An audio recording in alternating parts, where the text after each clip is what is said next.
Betting, the final frontier. These are the voyages of the Bet with the Best podcast.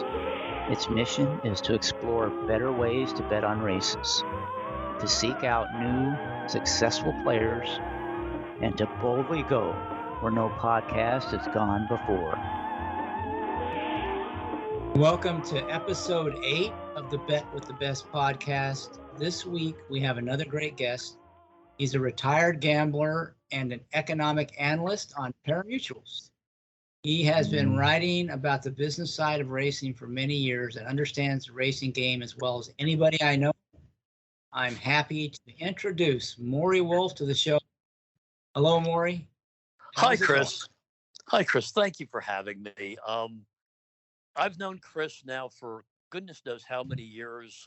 He and I were members of a bulletin board, and it was mostly a bulletin board involving sheep players, and it was probably about as wonderful a communications mechanism for smart horse players that I've ever been a part of. That was fun. I remember, Scott Carson, my co-host on Sport of Kings podcast, was part of that. Mark Attenberg, several others. Yeah, we had a lot of fun with that. That was back kind of pre-Twitter, the kind of standard social media kind of days. That was fun. Yes, it was. A lot has changed in the world and in racing, and we're going to talk about some of that as we get going. But I do want to kind of start going back in time a bit, and I like to get what I call the horse player origin story. I know, talking about how the players got started in racing. I know you kind of got your start in harness racing, and you said that's really shaped the way you think about a lot of things. So why don't you share that story?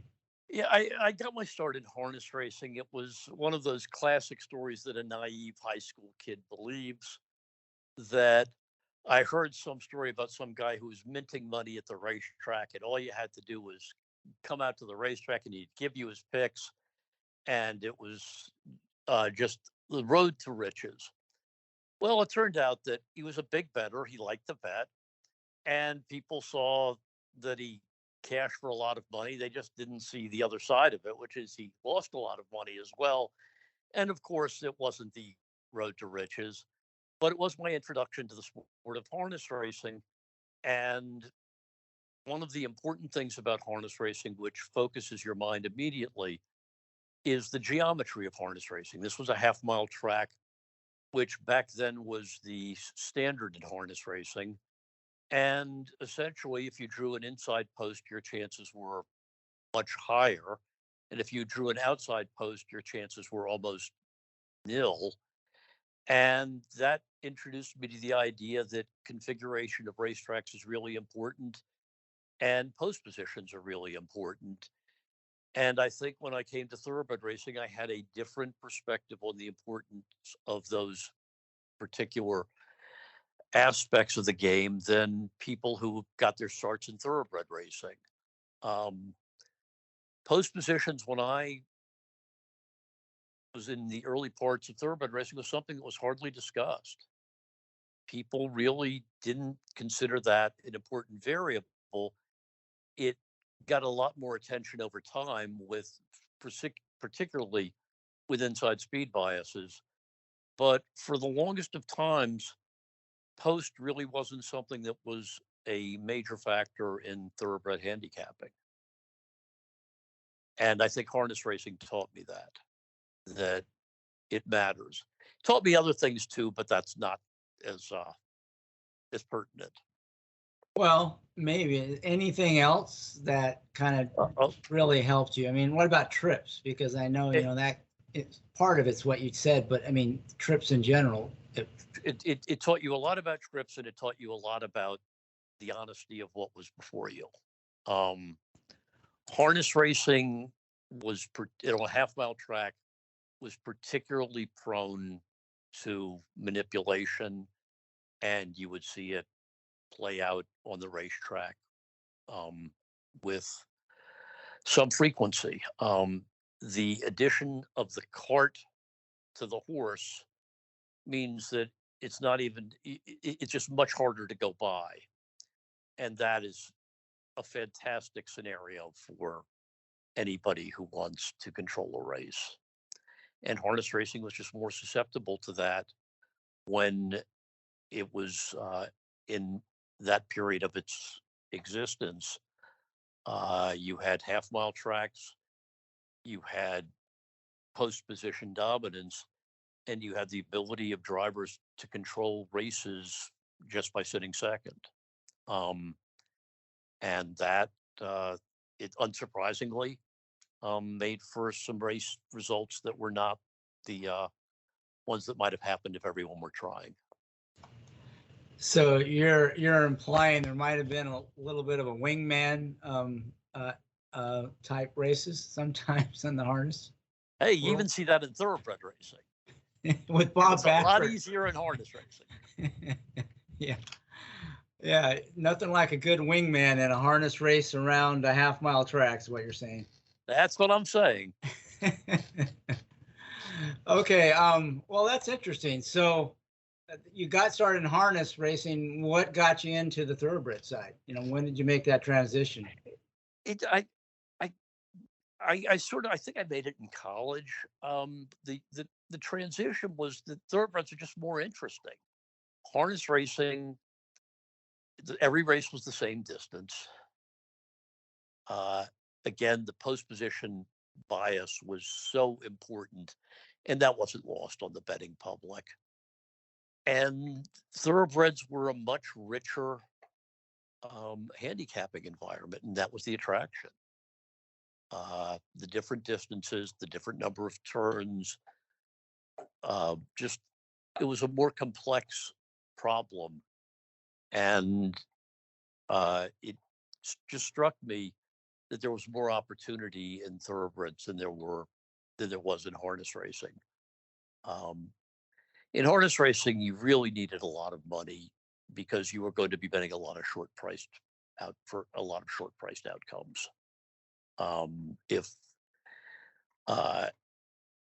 In some sense, it was just, I think you could say if harness racing had the biggest problem, it was that it was too obvious, that the advantages were so clear that no one was fooled. In thoroughbred racing, it's a more complicated game, and my goodness, rich strike wins the Derby. You're fooled all the time. So a lot less variance in a fairly run harness race than the typical thoroughbred race. Yeah.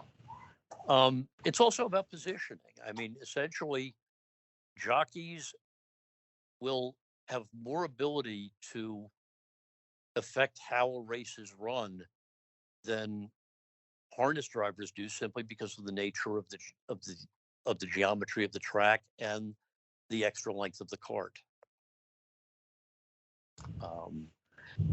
You don't typically see three across the track dueling in a harness race. Certainly not early. In thoroughbreds, you see that all the time. Yeah, it's interesting you say that, because to me, it's that third horse that comes up outside the two horses. You might have a situation where you have a horse on the rail that's sort of being stalked by the second horse, and if that was all there were in the race in terms of the speed, typically it really sets up well for who's going to be the best of the speed. But what can mess that up is when that third horse comes up and sort of gooses that horse in the two path and sort of forces it to commit early. That's when the pace can really cook up. That's something I've seen many, many times in a thoroughbred race. That third speed horse can really make a difference. It just changes. It has to change this. If it's only two horses in a duel, the second horse can try to sit off, can sit a half length back. But if you get a third horse, the second horse can't do that because he's going to be extreme. It's going to be a very uncomfortable trip for the horse. So the jockey on the second horse typically has to move. And that, as you point out, leads to faster fractions and changes the race. So when you transitioned over to thoroughbred racing, what was it that gave you an edge when you first got started, made you successful, in the thoroughbred game, when you made that move to the different, the different sport? Well, one of the, again, and this is this is something you bring over from harness racing, was an appreciation of the importance of speed, especially in dirt racing. Speed is an incredibly important attribute, and I think it was underestimated in the thoroughbred game. Um, it's not anymore, but for the for quite some time, people I don't believe that the general public understood the nature of thoroughbred racing on the dirt as a speed favoring game. And so that was one of the early things. Biases was an early aspect.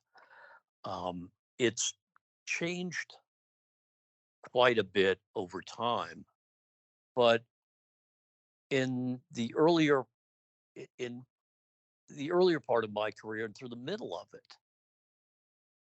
biases were important. Biases were um, easier to detect because now you've got let's take a Gulfstream card. You might have 3 dirt races, 3 Tapeta races, and 4 grass races.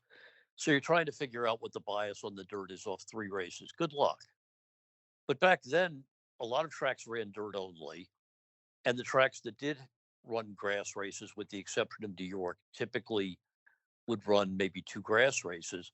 So you had plenty of races to observe a bias. In addition, and this is going to sound hard to believe for your younger listeners, but horses raced every 10 days. Um, the number of starts per horse is basically declined by 50% over my um, professional experience. And so you would know in a relatively short order of time whether you were right about the bias or not. Now you can wait months before actually having real confirmation of what you thought was a bias because the horses run back much less frequently, especially on the big days. And that makes biases harder today, but back then they were easier to understand. Um, I found a niche which made biases even um, more understandable, and that um, may still exist. I don't know. At some point, when I stopped being a one track person, I lost sort of all of those skills. The I would say that those were sort of key early understandings of what what was available in thoroughbred racing. I mean, some things you just can't believe anymore. Um, I didn't play California back then; it was a local game. You sort of played the track where you were. You didn't. The simulcasting didn't come along until the mid to late '80s. But for the longest of time in California, the racing form didn't publish fractions in its charts, or at least maybe it was in its charts, but it wasn't in the copy for the racing form. All it would have is the final time. It didn't take a genius on a speed favoring California surface to know that if you had fractions, you had an advantage. There were just a lot of advantages back then that you never see today. A little bit later, one of the um, extraordinary advantages was the changes in what was available in replays. When I first started, you got one film after they ran the race, and then you got a replay, and maybe they ran a replay at 12 o'clock or 11:30 the next morning, but that was all you were going to see, and that was just a pan shot. Um, Over time, they started adding head-ons, and the other thing is that they started selling films to places like bars, or renting or selling films to bars. That meant you could go to a bar and watch the race as often as you liked. That was an advantage. Then it turned out, well, if they're running, if the TV guy is selling to bars, what about me? And the answer is, yeah, like everybody at a racetrack, the TV guy was viable. And suddenly you had, with VCRs, you had films in your house. And so this was just another place where the advantages were significant. Then they added head-on, so you had yet another advantage. And um, and when you combine that with the fuller fields that we had back then, you could play. You could be a pretty good player just with trips and some trips and some additional information. Now everybody has films. You get them on your computer, uh, and the advantage again is dissipated. But that just means that you have to find a new way to approach the game. In addition, of course, the short fields make trips almost meaningless because um, not all that much happens in a six-horse race as a rule.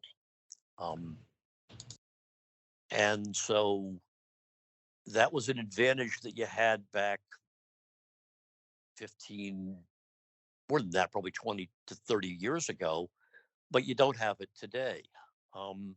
But that was a huge component of my game.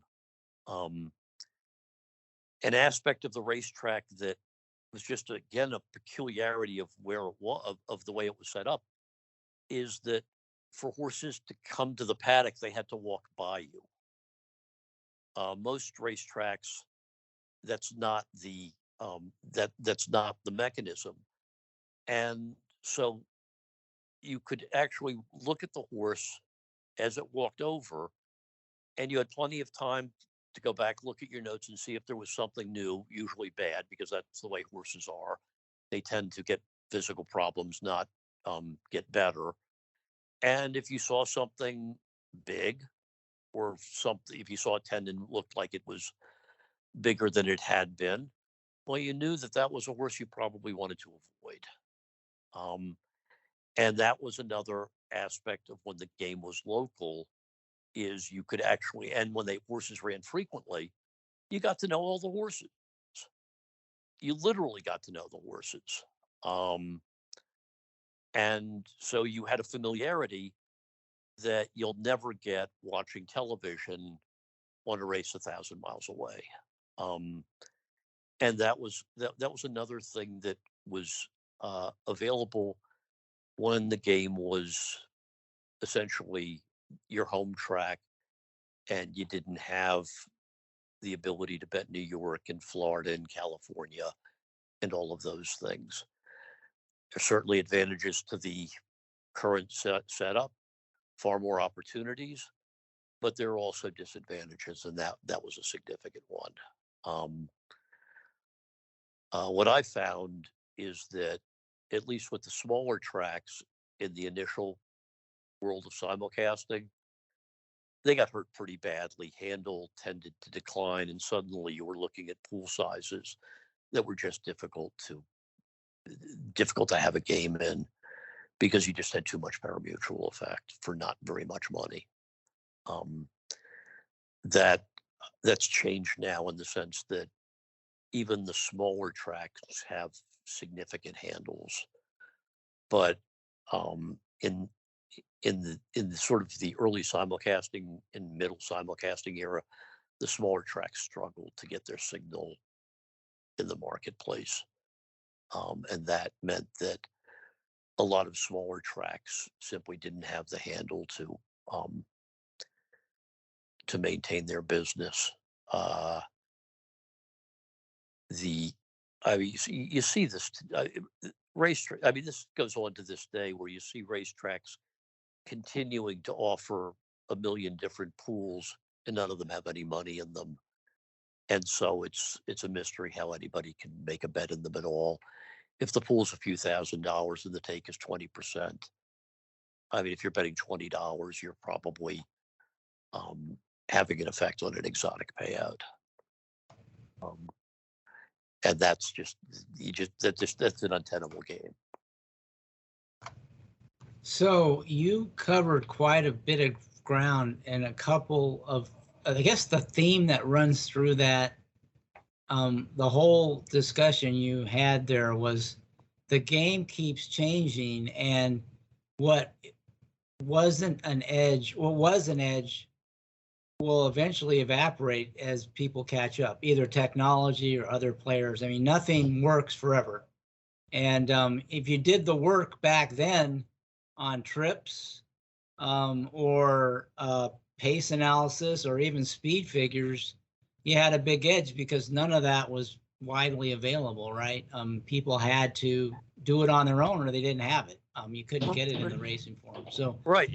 I mean, essentially, you had the sheets for which was for a niche product, and then you really had you had this absurdity in the racing form where they would just use the track record, and that would be the first number, and then they would just compute a variant based on the variance from that track record. I called it the sum, and it was essentially a useless number. And the only people who had speed figures were either people who were buying sheets or people who were making their own. Uh, the Racing Times changed that. They hired Andy. They hired a lot of good people.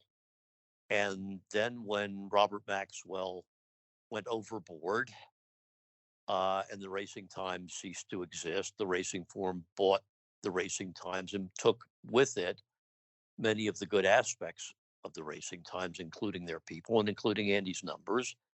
And suddenly numbers were pervasive. And the advantage of speed figures that you might have had before the Racing Times was gone. Um, that doesn't mean there aren't still advantages to numbers. There are. And I would strongly encourage people not to have religious faith in the published numbers, but rather look themselves and perhaps do them themselves, because you may find that um, the numbers don't agree with your own assessment. And it's a lot more comfortable in life betting money on your own assessments. yeah, and what you had described about the difficulty of detecting biases because there's so few races run on the same surface on the same day at many tracks, that equally applies to making good figures, right? You have a lot less data than you used to. So the reliability of those figures, especially when some of the races are, run hours apart, it definitely makes it more difficult to make figures. Absolutely. Some tracks are pretty stable, and so they're um, and those tracks, it isn't that hard to make figures on. But tracks which have a lot of where you have a lot of rain, and at places where you have varying maintenance. To go back to the good old days, um, one of the classic, to me, a classic betting situation.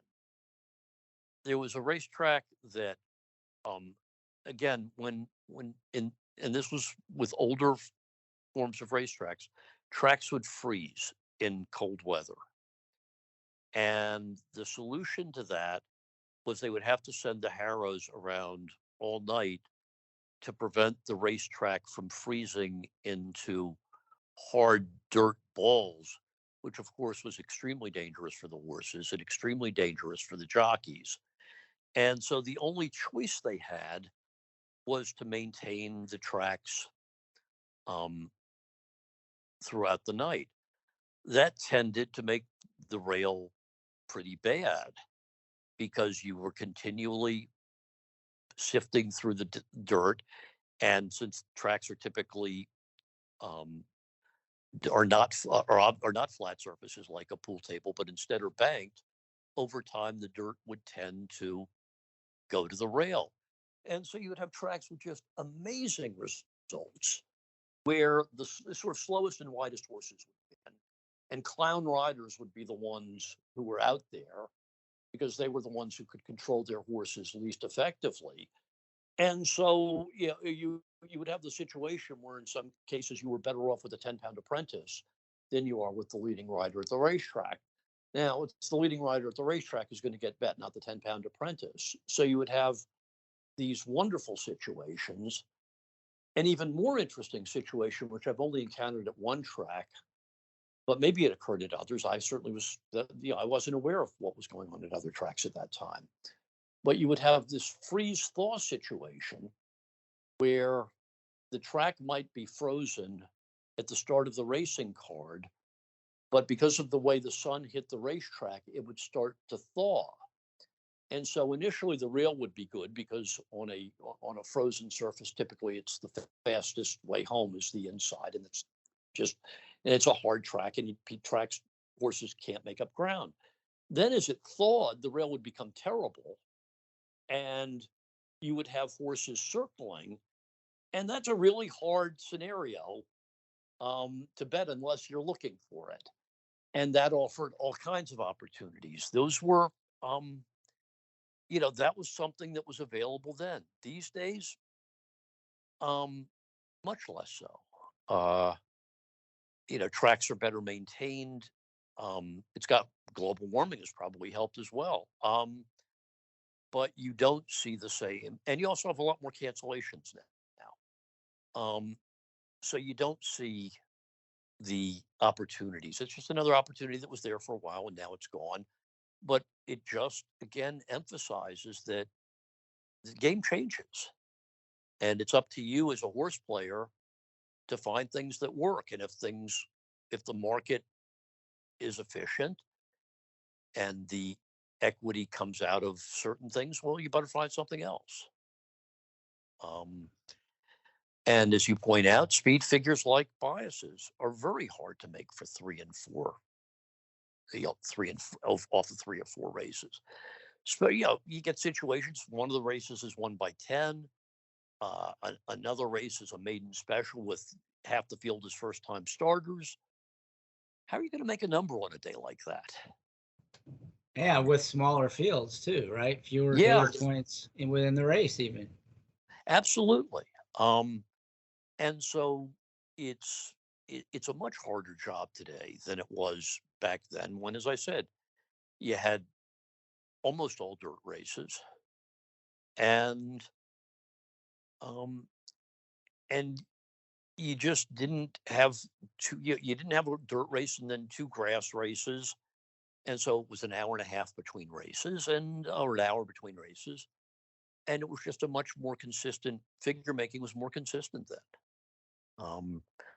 Might still be that way at some places, undoubtedly is, especially the tracks that only run dirt. um, but it's not that way at in places that run 4, 5, 6 grass races a day, which is a lot of horse racing now. It's New York during the warm days. California tries to be that way. Florida is certainly that way. These are the major circuits. Churchill runs probably 3 grass races a day. Um, so it's just a harder situation for figure makers. Uh, Yet another. The game changes, and I don't think if you talk to figure makers, they'll say it's the same that it was 20 years ago. Because it's not. And I think what you're saying is nothing good lasts forever, including how you find an edge in this game. Eventually, that edge will probably dwindle and maybe evaporate completely, and you have to look at some other way to get an edge to stay ahead. And you talked about how that's really shaped the way you think about the game, and you had some ideas about, kind of a more dynamic approach to playing the game. So maybe talk a little more about that, because I find that really interesting. I'm sure the listeners will as well. Okay, I mean, here's a good example of something that I was early on and has completely gone away, but it sort of tells you the nature of opportunity. Um, I got interested in European racing just because it was different, and we had the international in Maryland, so there was always a lot of attention on international racing. And horses started coming over more frequently. New York added its big race, the Turf Classic, and suddenly you had Europeans coming over. Um, what's the data on that if you live in the United States? Well, the racing form happened to have a terrific woman rider. Mostly she covered France. She was great at being the racing form. They got rid of her. But when she was writing, I mean, her information was just gold. Um, After I was just reading whatever was in the racing form, which is a pretty primitive way to handicap. Um, there were I discovered there were other ways. There was a website called Odds Checker, and it still exists. And what Odds Checker would do would be to give you a variety of bookmaker prices on horses. Well, if you don't know a lot about the Europeans, having European bookmaker prices as a way to evaluate them is an awfully important piece of information. Um, and so that was added to, I added that to the mix. Um, I started learning how basically, just going through races and trying to figure out which were better races and which were inferior races. Um, Often in that period of time, the French horses that came to the United States seemed better than the English horses that came to the US, but the English horses got the lion's share of the attention. So French horses were an opportunity set. Eventually, you started being able to, courtesy of YouTube, um, there were videos on European races. And so now you could add films to the mix, and you had just a whole variety of tools that most people weren't using. And it really helped that European grass horses are better than American grass horses. And they weren't bet like they were better for a while. And this was a wonderful opportunity set. It was an opportunity in things like the Breeders' Cup Pick Six, where three of the races are on grass, and the Europeans are typically the best horses. A pretty good run. Um, Understanding the Europeans. Uh, and did I know European racing as well as any average European handicapper? Of course not. I don't know. I didn't know the configuration of the racetracks and where the uphill run started on these places. Um, all I knew is what I saw on a picture of the racetrack and what commentary I was able to avail myself of. But you don't need to be the best, the most informed horse player. You just have to be more informed than other horse players. And so that was just a wonderful opportunity. It isn't true anymore. Obviously, Euros just get bet to death now. Um, it's no secret. Most of the Euros go to a few prominent trainers, Chad being the most prominent of them. And those horses are seldom going to be a bargain.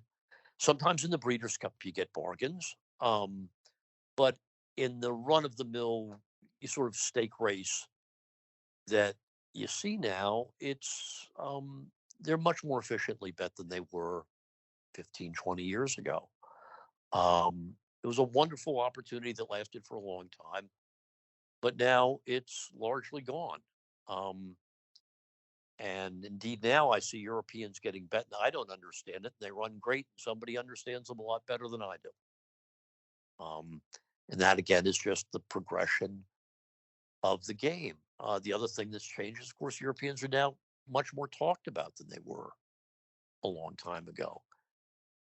People, I don't think, understood just how vast the difference in talent was between the typical American horse that was a stake horse and the typical European horse. Um, Especially going a mile and a half, they're just so much better than our horses. Um, the filly race at a mile and a quarter and a mile and 3/8. The mile is a little different because in the mile, you actually do bring in what we might call handiness into the equation.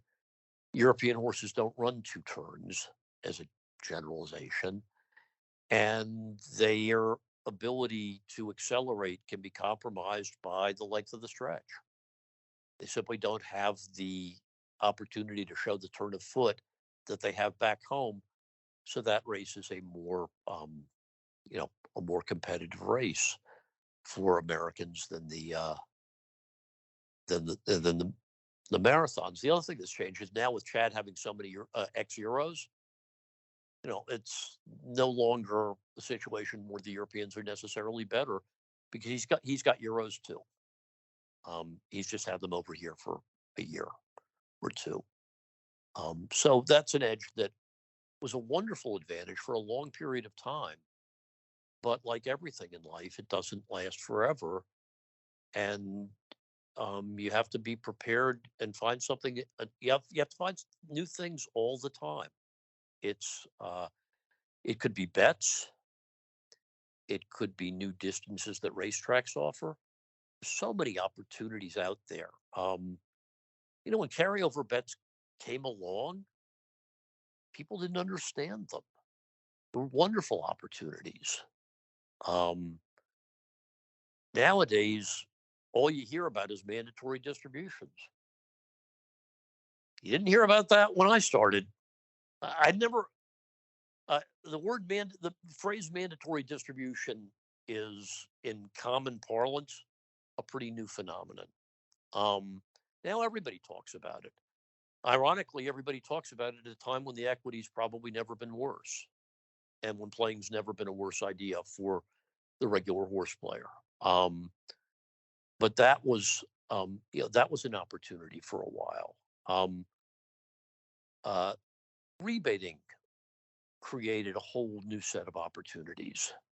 Um, when the rebate world began, which was probably the mid 90s, it was only available in a couple of places, and then it expanded. Started at dog tracks, and then, or maybe it started in Nevada, I'm not sure which. But Nevada and dog tracks were the two places I was familiar with that had rebating. And then it's expanded over time. And there are more places now. Even, you even see um, ADWs offering rebates. But the interesting aspect of racing is the pricing was crazy. Racetracks were just charging a flat fee, and that fee went over all bets. So they were charging the same rate on win, place, and show bets as they were charging on exactas, as they were charging on tries. But of course, the takeout on these bets was very different. And the takeouts in the East, the sort of default was 17, 19, 25. Straight wagers were 17, two horse wagers were 19, three and up were 25. By changing the takeout structure for people who were betting with a rebate, so they were paying a flat fee and getting a much larger percentage of their money back on exactas and tries. Well, there are huge advantages to being in the exact and try pool because the public was getting killed, and you had a comparative pricing advantage. And so at that time, and even to today, there were real advantages to being in the more complex pools if you knew what you were doing, and if you could write a bet, and if you could take advantage of, you were a good enough handicapper to take advantage of that situation. Um, that was a, a, a wonderful opportunity set for a while. It's not anymore, but for a while, you wanted to be in the more complicated pools because those were where the public was being held back, and also where if you could write a good bet, you had advantages from that aspect of it. So for quite a bit of time, you were actually, if you were in a rebate shop, better off betting the more complicated bets and betting less on the straight wagers. Also back then, the pools for exotics were for a while were actually larger than the win pool. Not true anymore, but or at least for the most part, not true. But back then, it was true that especially the exacta pool, but even to some extent, the tri pool would be larger. And so, it went from a situation where you didn't want to be in those pools because of the higher takeout to you did want to be in those pools because the pricing policy of the industry had changed, at least one aspect of the industry. Again, that's just thinking about a situation in trying to figure out how you can capitalize on it. It's a new opportunity. Um, I don't know how much it occurs anymore. Still occurs some, but there was a period of time when they were introducing new distances into horse racing in really weird ways. Laurel put in a mile and a 16th race that started on the turn. You'd still see the 10 as, you'd still look up on the board and see the 10 is 5-2. How good does a 10 horse have to be at 5-2 in a 2-turn race that starts on the turn? He's probably not that good, especially in a claiming race. So that's another opportunity. There's just so many different situations if you're creative and think about it. I wasn't that creative. There are plenty of people more creative than me, but at least I was looking for it. And I think it's incumbent now that horse players see where opportunity might lie and get ahead of the curve. I mean, I can give you one place right now: Japanese horses. All you have to do is look at the results in Dubai, or even look at the results here in the Breeders' Cup, to know that Japanese horses, both on the dirt and the grass, are now formidable. But the amount of data on that is pretty slim. And if you're going to be playing those races, you really should be trying to learn all you can about the Japanese horses that come. And if that involves a lot of work, all the better. Because most people aren't going to do the work and you are. And that's a differentiator. And that can work to your advantage. I've seen enough in the last couple of years to know that that's the Japanese are more interested in coming here now, and that's a new horizon. Just the results this year tell you that. So that going forward is a place that your time, I think, would be well spent in gathering information. I don't know if anybody does numbers on Japanese races. Maybe the sheets do. But yeah, to the extent you can get information, well worth doing. It might be, I don't know, it's not going to be the equivalent of Euros and grass races, because it's a lot closer to bring Euros here, and also because there's much more interest in it. But for the longest of times, I was completely dismissive of Japanese horses, and I'd look to prop against them and all of that. No more. I've seen plenty. Those horses are good, and their dirt horses are good now. Yeah, your friend Andy Byer was saying exactly that when we had him on for our Sport of Kings podcast on the Derby week. He was singing their praises, and I was on board. I really liked the Japanese horse in that race. He lost all chance at the start, so wasn't able to cash in, but definitely you can't underestimate those horses anymore. And it was kind of a parallel to what you talked about with the French horses maybe being better than the British for a while there on the turf. Yeah. There's always something. I don't know what it is, but just you just sort of sit down and think about, where can I be different than everybody else? And that's a good place to be. Now, that doesn't mean you should bet closers from last at 5 furlongs on the grass, and it doesn't mean that you should bet closers from last anywhere, because that's just a negative rate of return bet. But it does mean that you should look for situations where there are positive return bets, and you should be inventive in finding those spots. On top of which, we've got a world market now, so it's not just, if you were to do work on Japanese horses, it's not just that you can get the Kentucky Derby and the Breeders' Cup. There's you can obviously bet them when they show up in Dubai. You can bet them when they show up in European grass races. That knowledge now has way more ways to bet on that opinion than you did a while ago. So yeah, that to me is that is absolutely an open frontier that you should anybody should be looking at. Um, it's that really is what for horse players to succeed in the modern game, they've got to create niches for themselves, and they've got to find situations which might be which a computer might not pick up on. Um, you're not gonna beat those guys. You're not gonna beat the groups day in and day out. All you can hope to do is find good situations for yourself and capitalize when those situations arise.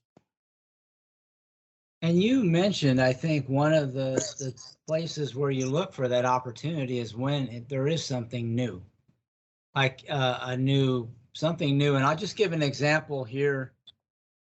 This will be I guess, a little humble brag, red boarding, but I did talk about this on our podcast in advance, so it's not total red board. But they introduced a brand new wager this year in the Triple Crown. That was a future wager for the Preakness.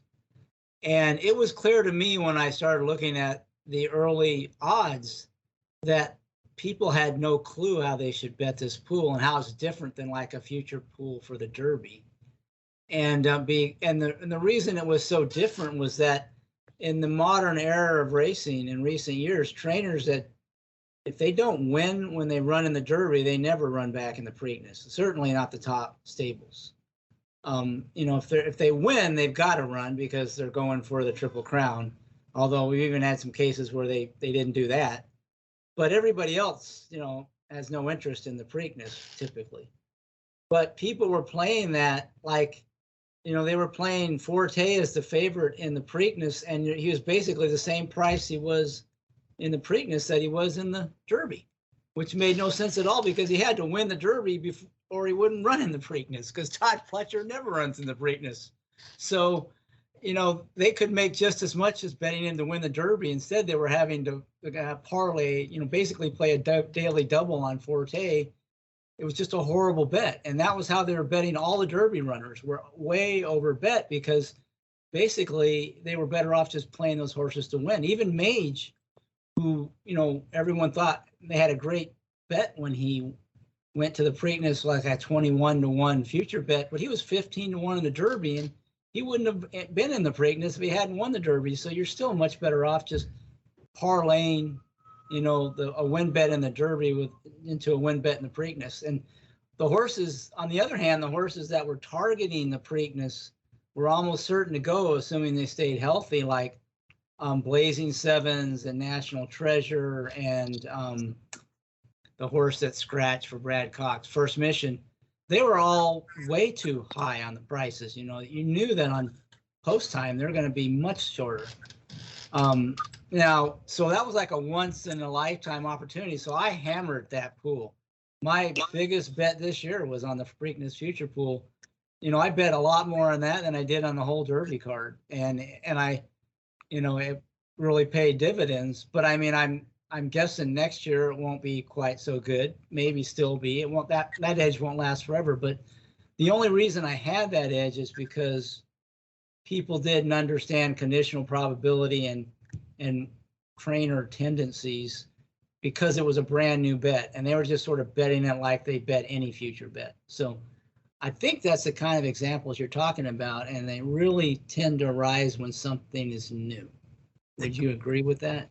100%. That is a clinic in how you approach betting in general and horse racing in particular. It's exactly how you do it. I have done a fair amount of casino stuff in my life, and showing up on opening day is a good thing to do at a casino. Yeah, mistakes get made early. They get corrected. That's how markets get efficient. And shame on you if you aren't looking for those opportunities because they don't come along. Um, they don't come along every day, and they can make your year. Um, Absolutely perfect. Uh, and that's been true throughout the game. Um, there are things like that. Um, yeah, uh, the other thing that needs to be said is when that a situation like that arises, you don't bet one horse. You bet a portfolio of horses because the edge is so large that you want to cash. You don't want to have an opinion. You want to have a winner.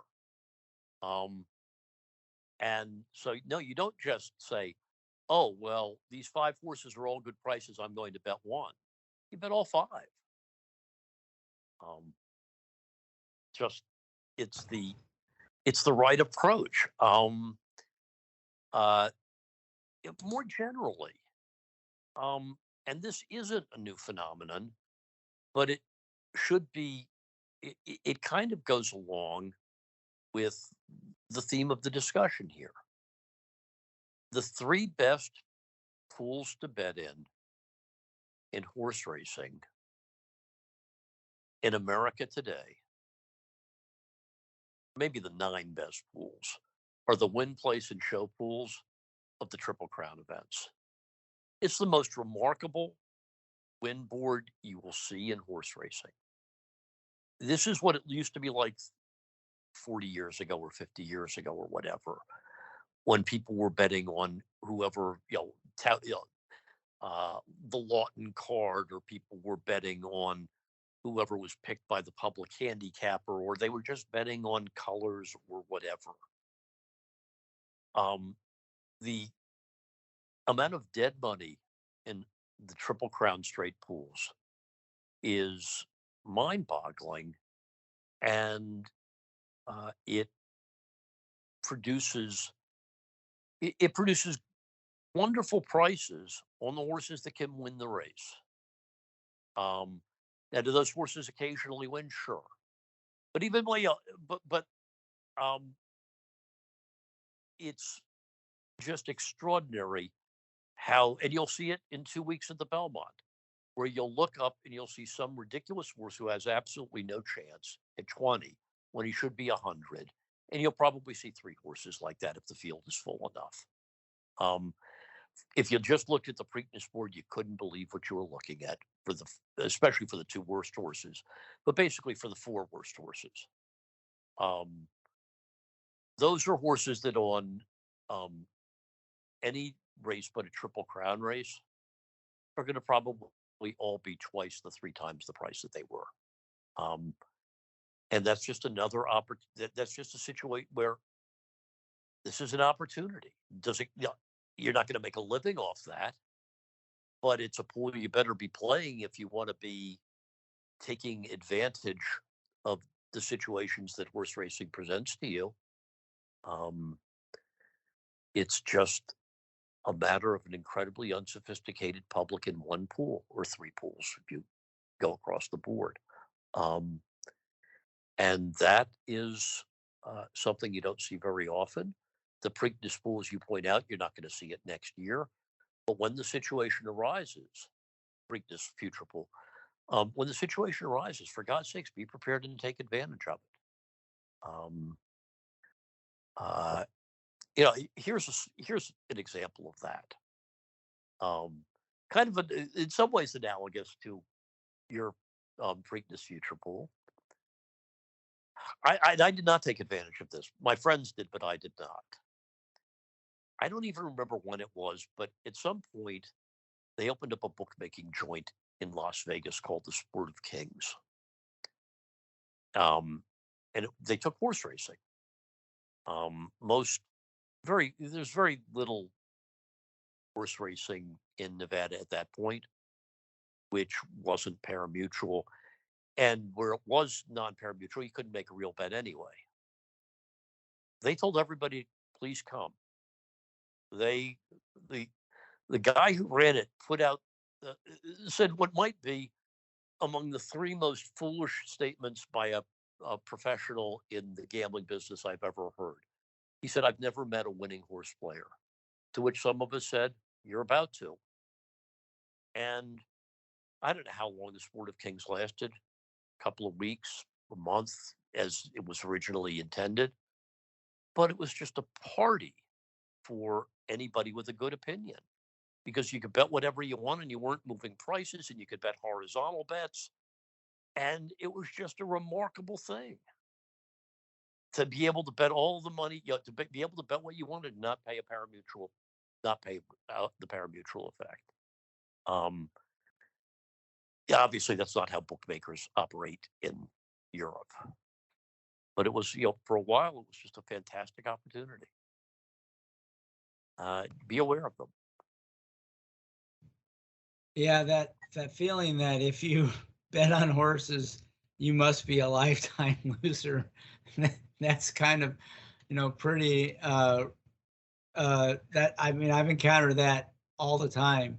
I think pretty much gambling, you're a loser because people equate gambling with gambling against the house, and they know, the house stacks the odds in their favor. So yeah, a lifetime you're going to be a loser. They don't really understand parimutuel wagering, and how that's different than betting against a book. Hey, again, no, and arrogance is your friend in management.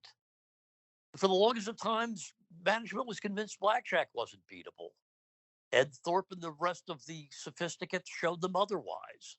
I played games for a long time in casinos that were positive. Are there many of them? Of course not. If there were the casinos that go broke, but that doesn't mean there are zero. It just means that there are some.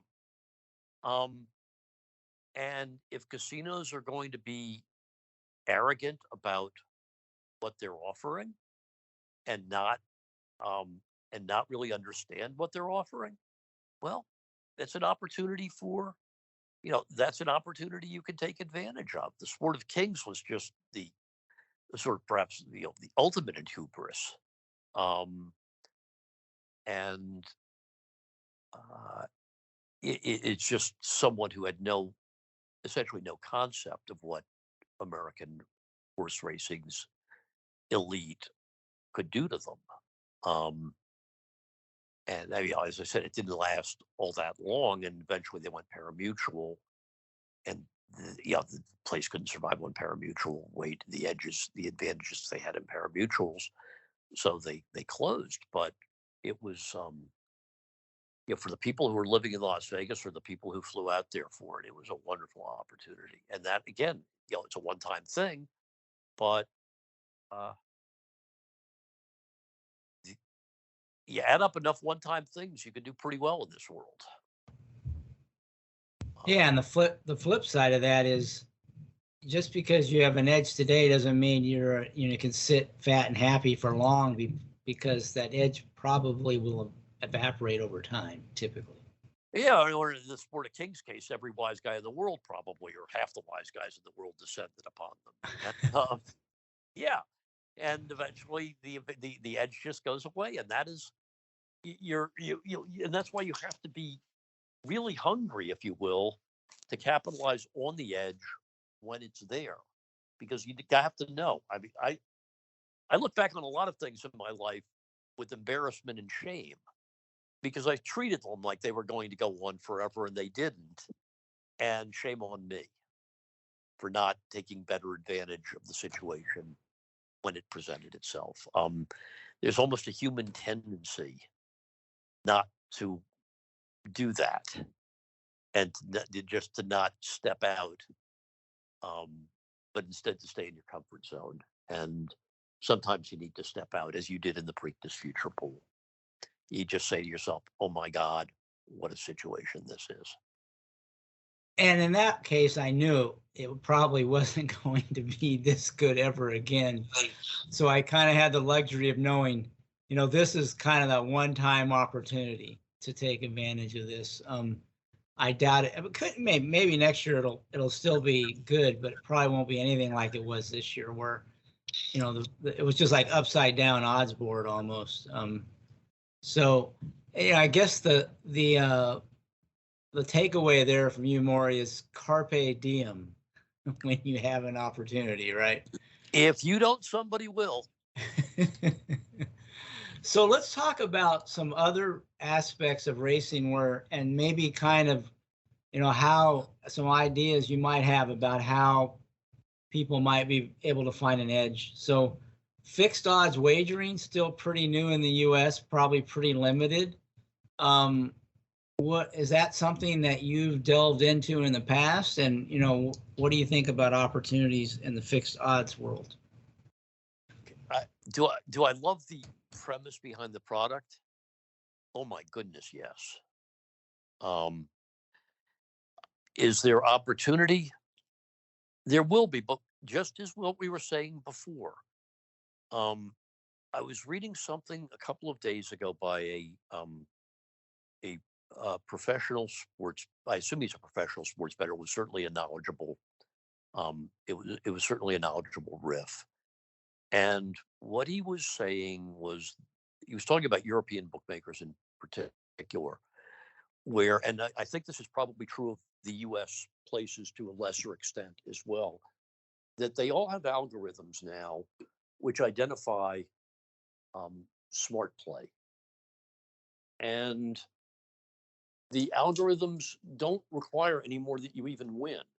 They just require that you were consistently having the best of it. In other words, you bet a game at 4 and it closes at 2. That sort of thing. Um, if you consistently do it, you'll be identified by an algorithm as an undesirable. So it's quite possible that while fixed odds wagering is really attractive, in theory, it's not as attractive, in fact, because the winning players find that they're no longer welcome at the betting establishment.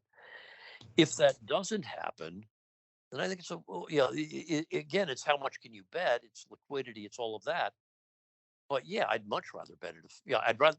Who wouldn't rather know the price that they're getting before they bet? Because as anybody who's played horses in the last 20 years knows, um, there's a lot of difference, and especially in the last few, there's a lot of difference between the price you bet at, even if you bet at post time, than there is when they're running down the backstretch. So yeah, fixed odds is very attractive. My perhaps favorite wagering product. I love props. Absolutely, positively love them. Where else can you make a bet on an opinion between two horses that are going to run 12th and 16th? But you may have that opinion. Props offer you a way to express that opinion. My hope is that in the world of fixed odds wagering, that things like props become part of the mix. They certainly, I mean, I don't know if you've ever looked at one of the sports betting sites, but they've got props on everything. It's the only limit to props as a book is your imagination and your ability to set a price. Um, so I think fixed odds is by far the best opportunity going forward that normal bettors are likely to have. And I couldn't be more hopeful about the possibilities. I'm much less hopeful about the actual implementation. Um, in particular, there doesn't seem to be a lot of cooperation from the racing industry itself. Yeah, it's the pricing model and how they get what they perceive to be their fair share seems to be a real hangup.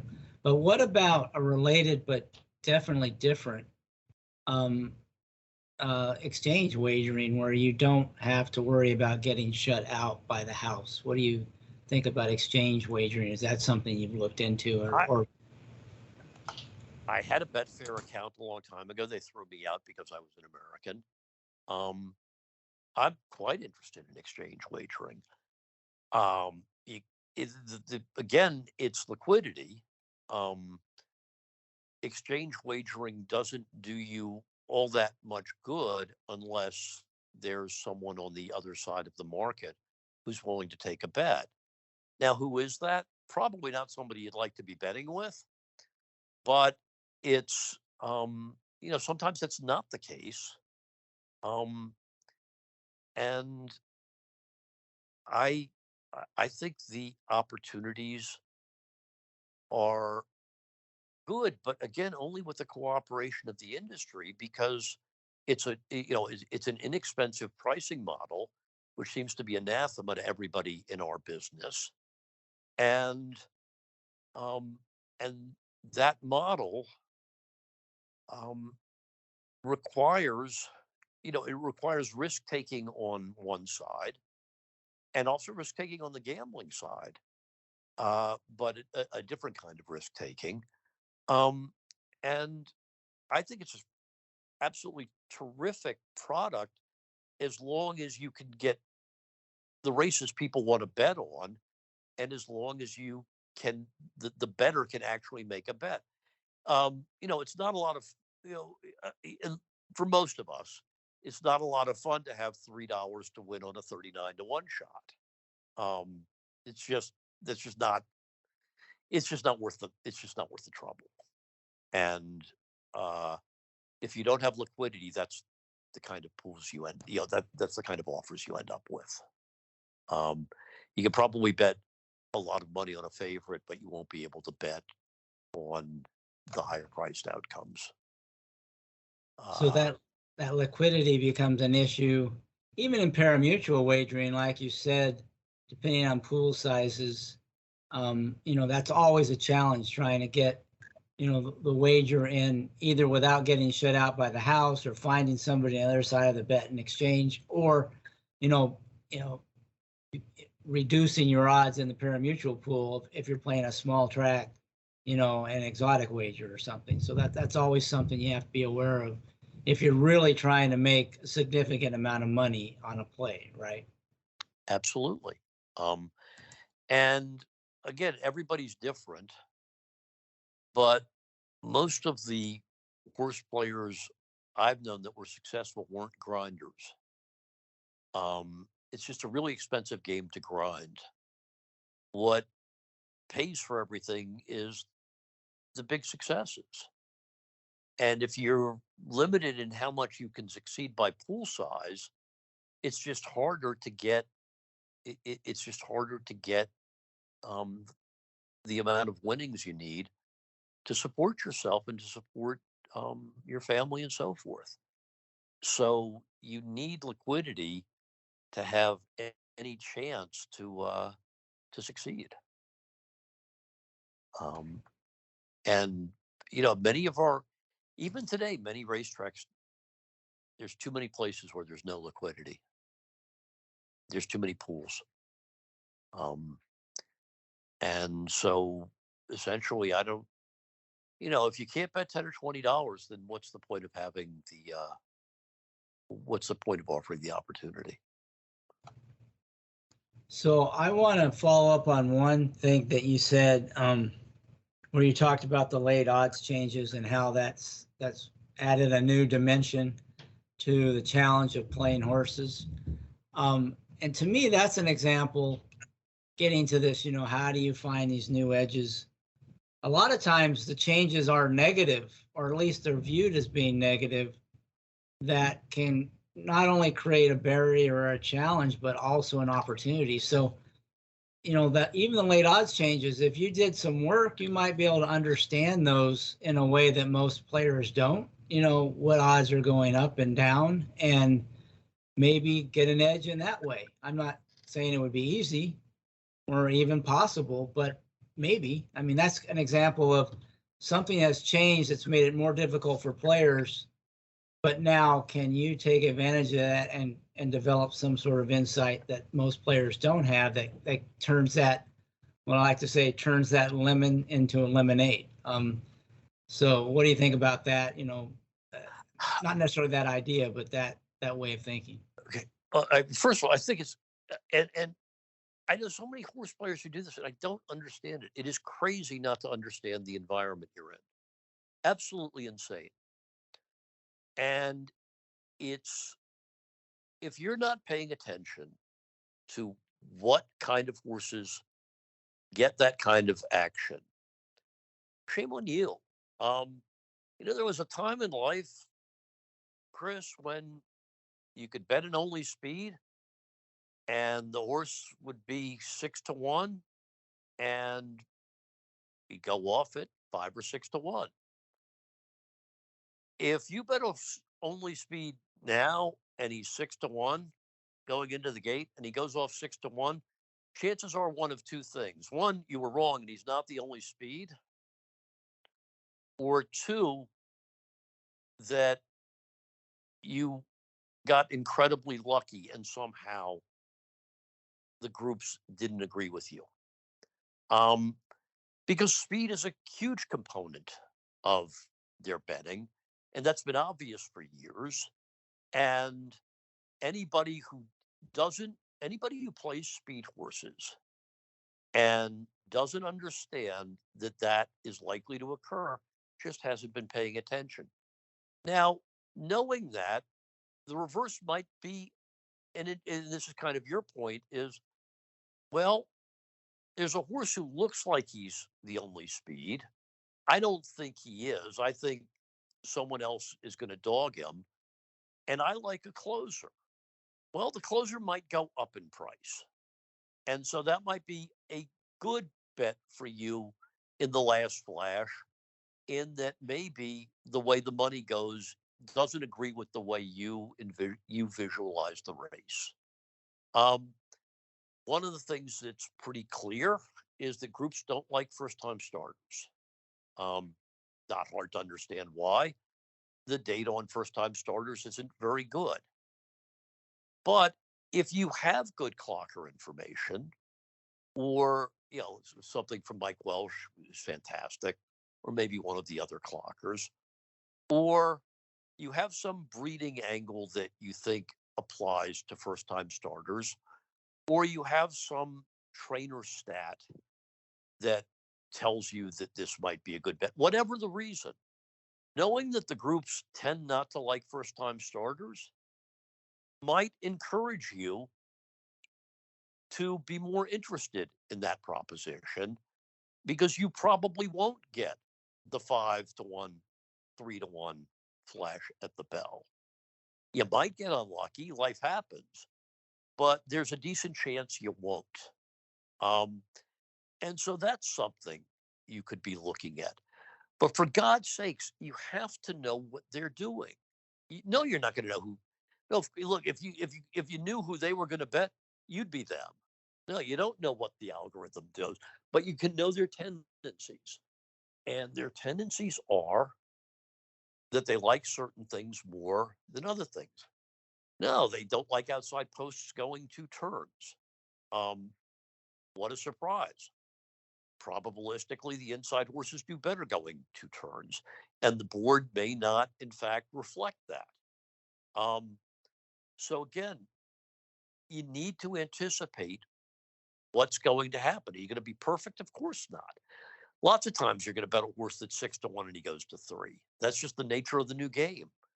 But you can have a better chance of predicting what those are going to be if you've at least spent the time to see what kind of horses get bet in the last flash. And it's, to me, inexcusably lazy not to at least try to ascertain what, where they're like, where they're likelier to fall.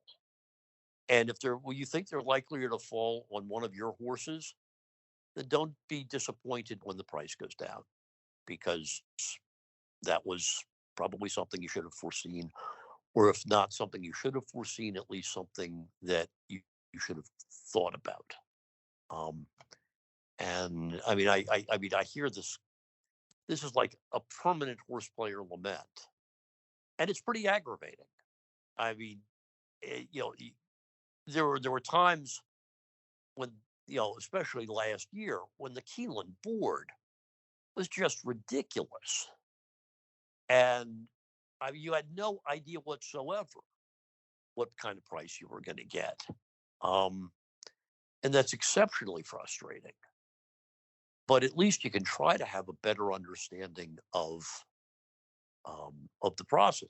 One thing you can be pretty darn sure of, by the way, whatever's going to happen in the win board, it's going to happen more in the exotics because that's just the pattern. That's the pattern of the distribution of betting. So it's going to be, you know, the win price might go down by a percentage, but the exacta price there's a good chance the exacta price is going to go down by more, and you'll never know what the try price went down.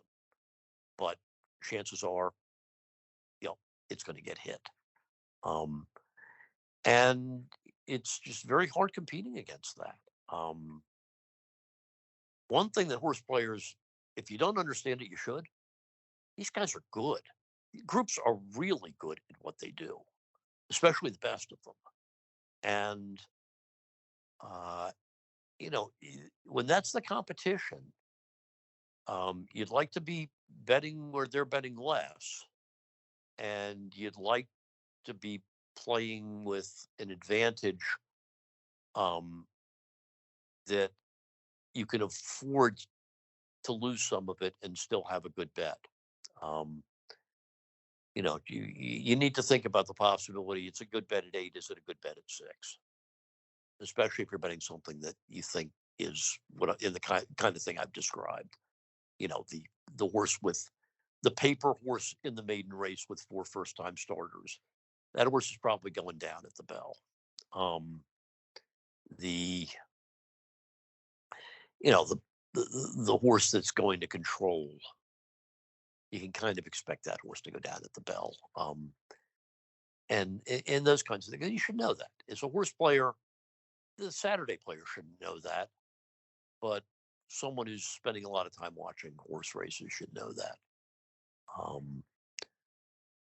You should also, I think it's absolutely imperative to know the rules at the various racetracks. Okay, NYRA doesn't allow them in certain pools. Doesn't allow them in the win pool, doesn't allow them in the late pick 5, doesn't allow them in the pick 6. Well, if you're thinking about playing the late pick 5 versus the late pick 4, I think you want to be playing the late pick 5. Lower takeout and different composition of the pool. If you're thinking about betting exacta or win, I think you probably ought to be making a win bet because you certainly have a better chance of getting a good outcome from a price standpoint in the pools that they're not participating in than in the pools that they are. If you think for a minute that you're better at constructing a bet than they are, unless you've got the same degree of statistical sophistication that their people do, you're fooling yourself. And so try to make it easier on yourself. Don't try to compete with them in bet construction. You might be able to compete with them in opinion. You're not going to compete with them in bet construction. So understand understand the world you're operating in. If you're in the stock market and you find out that Steve Cohen is on the other side of your transaction, you probably have made the wrong transaction. You probably made the wrong decision about buy and sell. And that's just the world. It's you'd really rather not be playing against the smart people, let alone the smart people with all the advantages that those guys have. So are there any other areas do they target certain tracks or certain pools within the track? Outside of the places where they're restricted like NYRA in general, are there places to play if you're the everyday player that they're less active in that they should be aware of? The harder the pool, the more active they are. The more complicated the pool, the more active they are.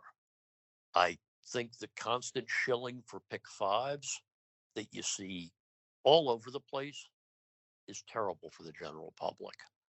Um, uh, Pat Cummings has done a fine job on the subject of of mandatories and what those look like from the standpoint of the public. Public's getting killed in mandatories. They're doing worse than they do on a regular basis. Um, that's partly because of the edge that the groups have in bet construction, partly because of the edge they have in bankroll, and partly because tracks like Gulfstream are tailoring the um, the races themselves, the cards, and the particular six races in them to help the to give another advantage to the most sophisticated players. Um, and so yeah, avoid those like the plague. Um, the simpler, I mean, I think the straight pools are the best places um, for general horse players to be. It's a lower takeout if you're not betting in a rebate shop. So you've got the takeout advantage, and you also have it's the simplest bet to construct. Not hard to construct a win bet, 3 to win, 5 to win, however much money you're betting. Um, the more complicated the bet, the more places you can go wrong. The I mean, there are certain tracks. As far as I know, Oaklawn still doesn't allow group participation. Um, I'm not positive about that, but that's what I've been told.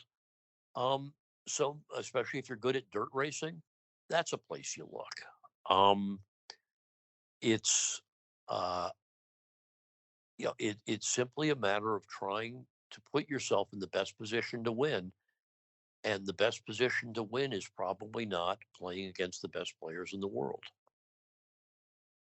If you can find places where you aren't, or if you can find places where they're a smaller percentage of the pool. Or if you can, like you said, gain a little insight as to they're not perfect. They probably, even though they're really good, they probably do make mistakes, and there may be certain biases that you can take advantage of. You already talked about one in terms of, first-time starters. So they're, looking for those kinds of horses that you don't think are the ones that would appeal to those teams. If you can develop a feel for that, then that's another way maybe you could compete with knowing that they're part of those mutual pools. If you want to take the time to do it, and it's hard, but if you wanted to take the time to do it, because New York is set up a controlled experiment where the win pool is divorced from all the other pools except for except for the late pick 5 and pick 6. But that offers you the opportunity, if you're a data oriented person, to sort of look at to consistently look at the difference between the win board and the exacta board, and see what the types of horses are that are getting bet in the exacta pool and the double pool, that are getting bet less in the win pool. And you can, from that, have a better understanding of um, of what you're likely looking at. Now, again, the world's not static, and the models can change. Um, they're changing them all the time, I'm sure, but and improving them. But at least it gives you some sense of what kind of horses you can expect to get um, less bet, and the kinds of horses that you could expect to get more bet late. Um, Similarly, I mean, if you want to know, most of the information is not public. The racing industry has done a fine job of keeping this all behind a curtain, with rare exceptions. Um, and that says a lot about the racing industry, and it says a lot about the complete absence of regulatory oversight. But the you can look you can look at the data that is there to see what's going on. One thing that's publicly available is pool information. Just take down the pools at a minute to post and take down the pools at host time and take down the pools when the race is over, and see what pools are growing the most, and that'll tell you where where you probably don't want to be relative to the other pools. And it's usually going to be the most complicated bets. It's going to be supers. It's going to be pick fours. It's going to be pick fives. It's going to be the bets where the biggest advantage is in construction. And horse players who want to thrive would do well to try to put their money in places where that effect is mitigated. I just, otherwise you're just going to be banging your head against the wall. It's a hard game. It's a hard enough game already without putting yourself in the deep end of the pool.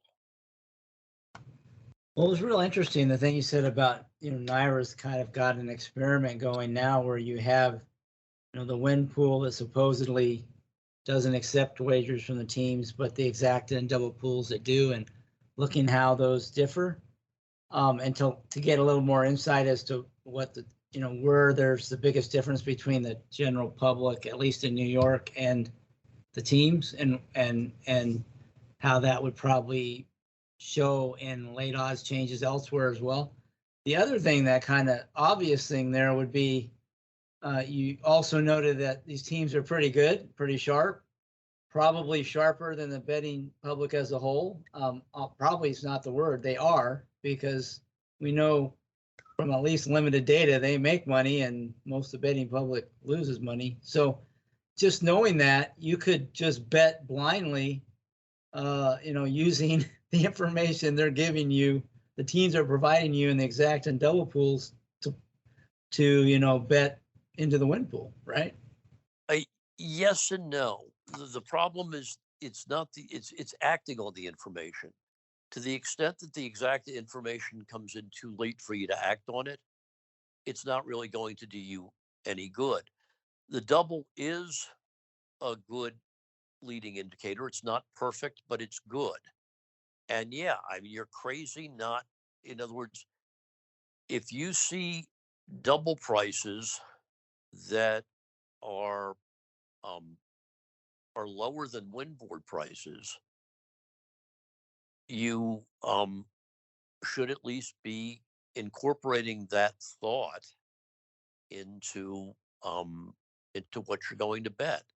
It's a piece of information. That's a valuable piece of information on, especially if you like the horse. If you like the horse, knowing that that horse isn't going to drop 3 points in the last flash. Yeah, the exacta might very well drop 20%.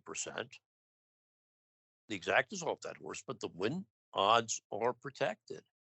And why wouldn't you want to capitalize on that? Hey, NYRA's a pretty attractive circuit, especially in the summer, especially at Saratoga. If they're going to continue that policy, it would serve horse players well to allow, to give themselves a shot at a better pool to be in.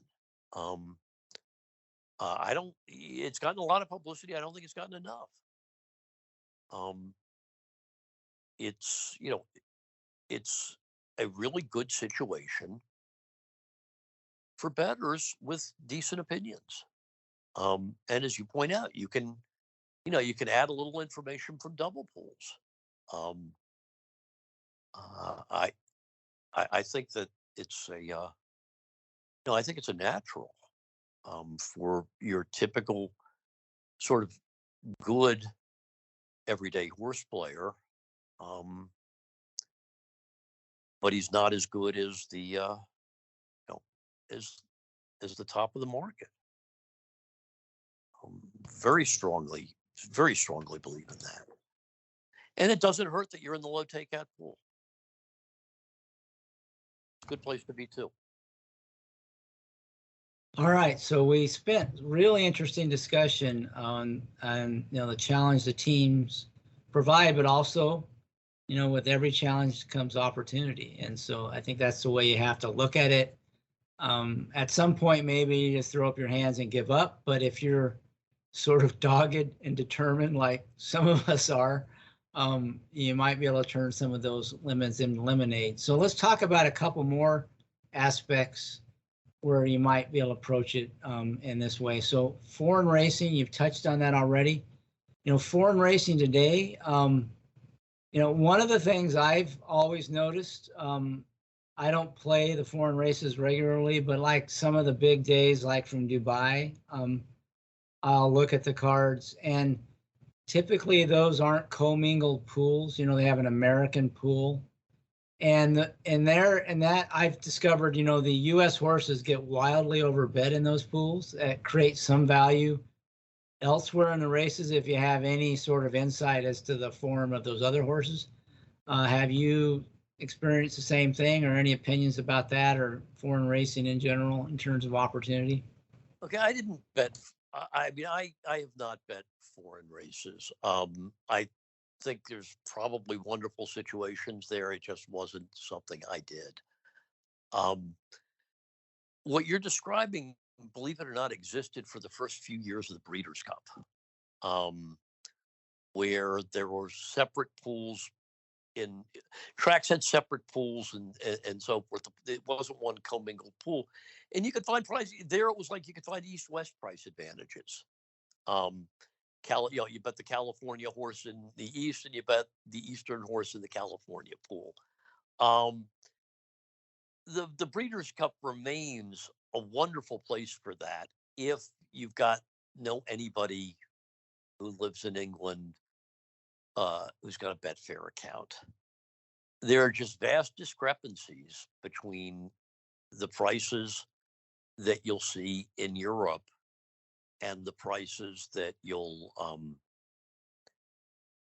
see in the American market. That doesn't mean like the odds checker stuff is incredibly deceptive. Most of these places will take a 20-pound bet or something. You're not going to get rich on those arbitrage opportunities. But if you know somebody over in Europe with a Betfair account, or you've set something up through a proxy server or whatever, and can or a Canadian, I believe Canadians can have Betfair accounts. The opportunities are there every year because there are discrepancies between American evaluation of horses and European evaluation of horses. And it's totally predictable. The horses that have been running over there will get attention over there, just as in the American pool, the horses that are running over here will get attention here. And that remains, it's been true from the beginning, and it still remains an opportunity. It's just an arbitrage opportunity, different prices on the same betting proposition. And you can have big enough edges um, to take advantage of it. It wasn't true for a whole lot of money, but I got some when Tourist won the Breeders' Cup Mile. There were like two really good American horses. Shug had the other one. I can't remember his name anymore. Ironicus. But they were huge prices on Ironicus and Tourist at Betfair. Now again, because Tourist was a long shot, there wasn't a lot of liquidity, but the price was phenomenal. Uh, they don't know our horses. Yeah, on dirt. Obviously the American horses are always going to be better than the Europeans on dirt, and everybody knows that. But on races, when we're talking about grass, yeah, it's a wonderful situation in the Breeders' Cup. Uh, I mean, you can look to see if that's also true at a race like, say, whatever they call the Arlington Million now, um, and the couple of other races which attract, you know, a large, I guess, the Belmont Turf Triple Crown and that kind of race. But mostly now, the Euro, everybody in the U.S. understands the Euros are better too. But the chances to bet an American, a good American horse in Betfair, that's one, they're not going to get respected. Um, just as overseas horses don't get respected in the American pool in Dubai. Um, People bet what they know and are quite reluctant to bet on what they don't know. Um, so I mean, I think those situations there aren't many of them, but yeah, they exist. Um, uh, and I mean, Dubai has enough pay. The Dubai races have enough paper on them that you can formulate opinions. Um, you've got the locals; those horses. There are films on. Um, you can probably make your own numbers without all that much difficulty. Um, yeah, I mean, it's again, what I keep talking about is unusual situations where you can capitalize because that's what you need these days. Um, well, that's a once a year opportunity. It's basically a once a year opportunity, the Dubai Cup. Um, and horse players should be looking at things like that. Um, it's you got a better shot there than you do on the fifth at Monmouth on a Friday. Um, Probably playing in a you're playing against a different uh, in a different market. I would strongly encourage people to look at things like that. Um, Again, it's is it a new product? No, but it's kind of a new product in the U.S. market. Um, how long have we had? I don't know how long we've had separate pools in Dubai. I guess it's been a while, but it's still there just isn't much information, and that's a chance where you can do better. That's exactly the kind of situation I think people should be looking at. So Inefficient. you, so you talked about a couple of big days where you get opportunity, like the Triple Crown Win Place Show and Breeders' Cup. Maybe if you can get a bet down in Europe on a U.S. horse on the grass that they may underrate. And we talked a little about Dubai. What about other, these super cards? Like Belmont's coming up. Not only the Belmont itself, but there's a whole card where maybe there might be a little more casual money. The pools are bigger. They tend to put out better product. Is that something that you would focus on, or? I always did. Um, I thought those cards were again because there's more unsophisticated market relative to the norm, and because you're more confident. Obviously in Grade One stakes races, you're pretty confident the horses are going to show up. Um, there's also more workout information. There's just a lot of reasons for you to think that these are better opportunities. Uh, a race like the Met Mile is always a fascinating race. Um, uh, it's to me, it's always been a good thing to have horses. I always liked races where horses are coming from everywhere. I thought they were harder to evaluate, and if they're harder for me, or even harder for they're going to be even harder for the casual fan.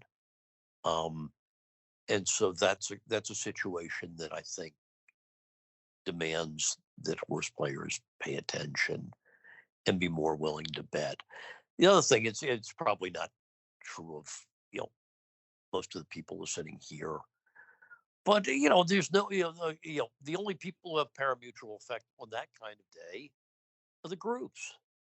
Um, if you want to bet $1,000 on a horse on Belmont Day, you can do it. That horse isn't moving in price. For the most part, maybe not a 99 to 1 shot or something, but I mean, you bet 1,000 on an 8 to 1 shot on Belmont Day, he's going to be 790. Yeah.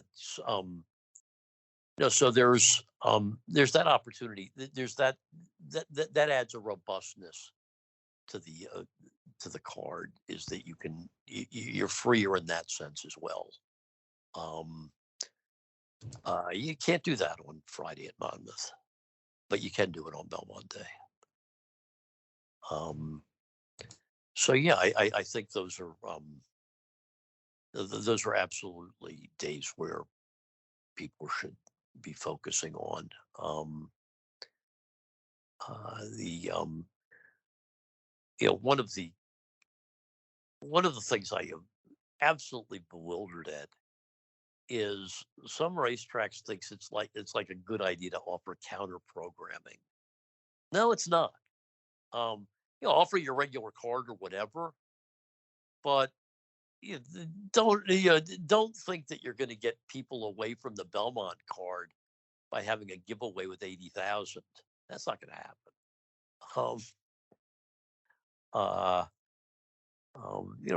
People are going to focus on on the cards on Triple Crown days. They're going to focus on Breeders' Cup. I don't know how many more days there are like that, but maybe Florida Derby Day or Santa Anita Derby Day or whatever. But yeah, I mean those are wonderful betting situations, and yeah, a card comes out early. Take your time, do it properly. Well, it's something I always did. And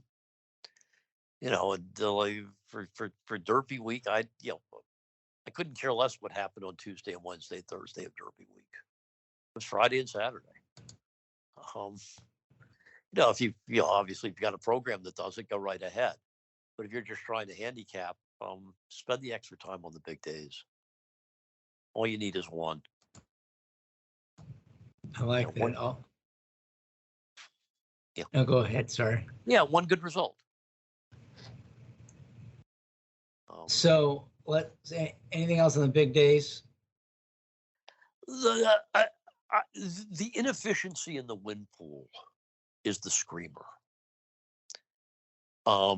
It's the only place left you see this. And so no matter what your opinion is, and I'm not talking about it if you're in the Belmont tournament or something where you're aiming for a number. But if you're just betting race to race, have some extra money saved up for the Belmont or any Triple Crown race, because you're getting you're getting a 50% off on the takeout just from the dead money. There aren't too many opportunities you're going to have to play 8% win takeouts. But those are the opportunities you get when people are making ridiculous horses a third the price they ought to be. So when you're betting the Belmont, you want to be in the win pool. Just like you did in the Preakness, just like you did in the Derby. That doesn't mean that's the only pool you want to be in, but it means that it is a pool that you want to be in. And that's just trying to put yourself in the best situation again. The game used to be like this, when I got started, or maybe no later than that, but at some point Frank DeFrancis was running Laurel and Pimlico, and at Laurel he could do it, and he started running these 14 horse races, and the public just didn't understand how to bet 14 horse races. And so what would usually happen is, a 6-5 shot in a 10 horse field might well be a 2-1 shot in a 14 horse field, but he was 6-5. They didn't adjust. And you'd look up at some really plausible long shots, and they'd be ridiculous prices. And that was what it was like then, is something new got introduced and the market didn't react. And people didn't know, not just people, but money didn't know what it was doing. Very different between people and money. Um, you can have all the bad opinions you want, but if Elite 17, he'll make up for all the bad opinions. Um, he'll correct it. He'll correct the board by himself. But in those days, there was nobody correcting it because there was nobody betting that kind of money. And so you could find opportunities in places like that. That's almost dead. The win pool's a pretty darned efficient board. Maybe a little less efficient in New York. But on Triple Crown days, it's different. It's like you're back 40 years ago when horses with no chance were 10 to 1. And my goodness, you don't see it often, but for God's sakes, be prepared for it because it's going to happen. Every year you can just look at the double prices, or you can look at any of the more complicated exotic prices, and you can look at the win pool, and the distribution is totally different. In the more complicated pools, the long shots are bet like they should be. The 90 to 1 shots are 90 to 1. Not in the win pool. They're 20. Yeah, it's been crazy, especially the last few years. I remember last year, Fenwick and the Preakness, who probably had, a 1 in 1,000 chance to win, went off at 7 to 1, I think, on the Preakness win pool. Among the most amazing things I've ever seen. It's mind-boggling what the vast public can do the masses can do to a board. And they do it to that board. And often the attractive prices in the Preakness, it was a 3-horse race, so you didn't see this here. But often the attractive prices. Let us say for a moment that a horse is going for the Triple Crown. So you've got one effect. And let us say at the other end, you have the win pool being distorted on all of the longest shots. There's going to be some really attractive bets in what's left of that board. You're going to have 6 to 1s or 8 to 1s that are probably going off at twice that. They're going to be the same prices as the preposterous horses. But that's just the effect that kind of wagering has. Now, of course, we don't have a horse going for the Triple Crown, so you're not going to get that benefit. But you do get an enormous benefit from all the dead money on the long shots, even if it doesn't pertain to the shorter end of the board, because there's no one going for the Triple Crown. But typically, horses going for the Triple Crown are ridiculous prices. And so you really do have the extremes on both ends. You have extremes in betting on both ends. And that makes for a pretty attractive betting proposition. So you just described maybe one of the best reoccurring opportunities around is Belmont Day when a horse is taking a shot at the Triple Crown. Although Bob Baffert's made a loser out of me on that several times recently. Baffert's done it. Baffert is, obviously he's done it twice. And there's something else, by the way, about horses going for the Triple Crown now, which is kind of interesting. The Preakness is typically not going to be all that competitive a race. And so the horse that wins the Kentucky Derby becomes likelier to win the Preakness just because, it certainly wasn't true this year where Chad had blazing 7s and Brad would have had First Mission, and Baffert had National Treasure, and there were very live horses, and nobody came from Kentucky outside of the winter.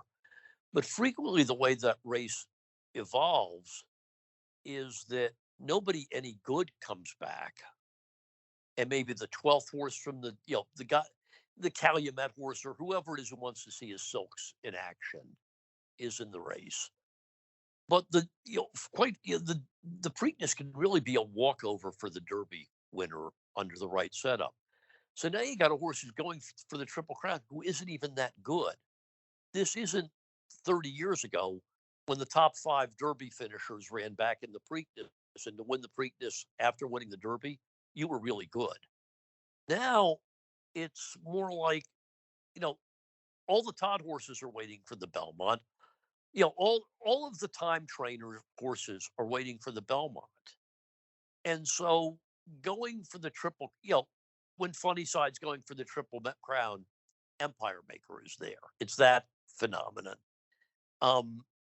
And so the overbet favorites are particularly unattractive because they haven't done nearly as much as their predecessors had done. It wasn't true. It certainly wasn't true of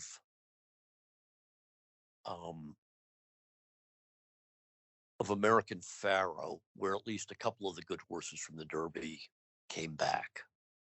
But it's been true of some of these Derby Preakness horses, where you just sort of say, they're not even very good.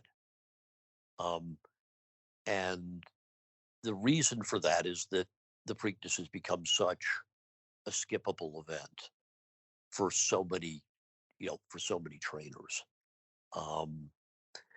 It's basically like, it's the Chads of the world that are keeping the race honest by actually preferring to give horses that aren't quite ready the extra 2 weeks and not subject them to the Derby. And that, Chad's had 3 wonderful performances in the Preakness. But as a general proposition, now winning the Preakness is just not a big accomplishment. But it gets the Triple Crown hype. It really gets the Triple Crown hype going. Yeah, and I totally agree with you. I say nowadays the Preakness is a layup. You have to make a half-court shot to win the Derby, but usually you get a layup if you've won the Derby, especially if you're a Bob Baffert horse, right? Or a good horse. Yeah. Here's a funny story from the past. Again, it's a market. It's a funny story because it's a market efficiency that nobody ever was able to capitalize on. For a while in Las Vegas, they would have the following. This was after, God knows how many horses went down trying for the Triple Crown. And there would be a proposition up 20-1 that there will be no Triple Crown winner. Now, that is a stone cold, insane thing to put up. And the only correct bet is, of course, the losing bet. And they got fortunate that essentially the books got educated what an idiotic bet it was. Because the bet is essentially this: whoever wins the Derby is going to be a pretty short price in the Preakness. Even if a 50-1 shot wins the Derby, he'll probably be 6 or 8 in the Preakness. And if a shorter priced horse wins the Derby, he'll probably be 6-5 in the Preakness. And if he wins the Preakness, he'll be 3-5 in the Belmont. So essentially, letting me have the field in the Derby, and I just, I've got everybody going in the Derby in that bet from the Derby. And then essentially getting 20 on that horse wins the Preakness in Belmont, when if it's the right horse that wins the Derby, the parlay on the Derby and the Belmont is going to be 3-1. It's an outstanding bet. It just never won. And that's life too. Just because you have the best of it doesn't mean you go to the cashier. It just means you made the right bet. But yeah, that was a bet that was out there for a while. There were a lot of inefficient bets in the old days, Chris. One year, Afternoon Delights was a West Virginia bred. This is the Burt Bacharach horse. I remember the horse. It was a California horse. Yeah. Yes. And he was a West Virginia bred. And there was a price 50 to 1 that no West Virginia bred will win the Derby. Again, it's a loser, but I think you got the best of it when the best horse in California, when you got him going at 50, I think you've done fine. Yeah, there it's but as they said, all you can do is put yourself in position.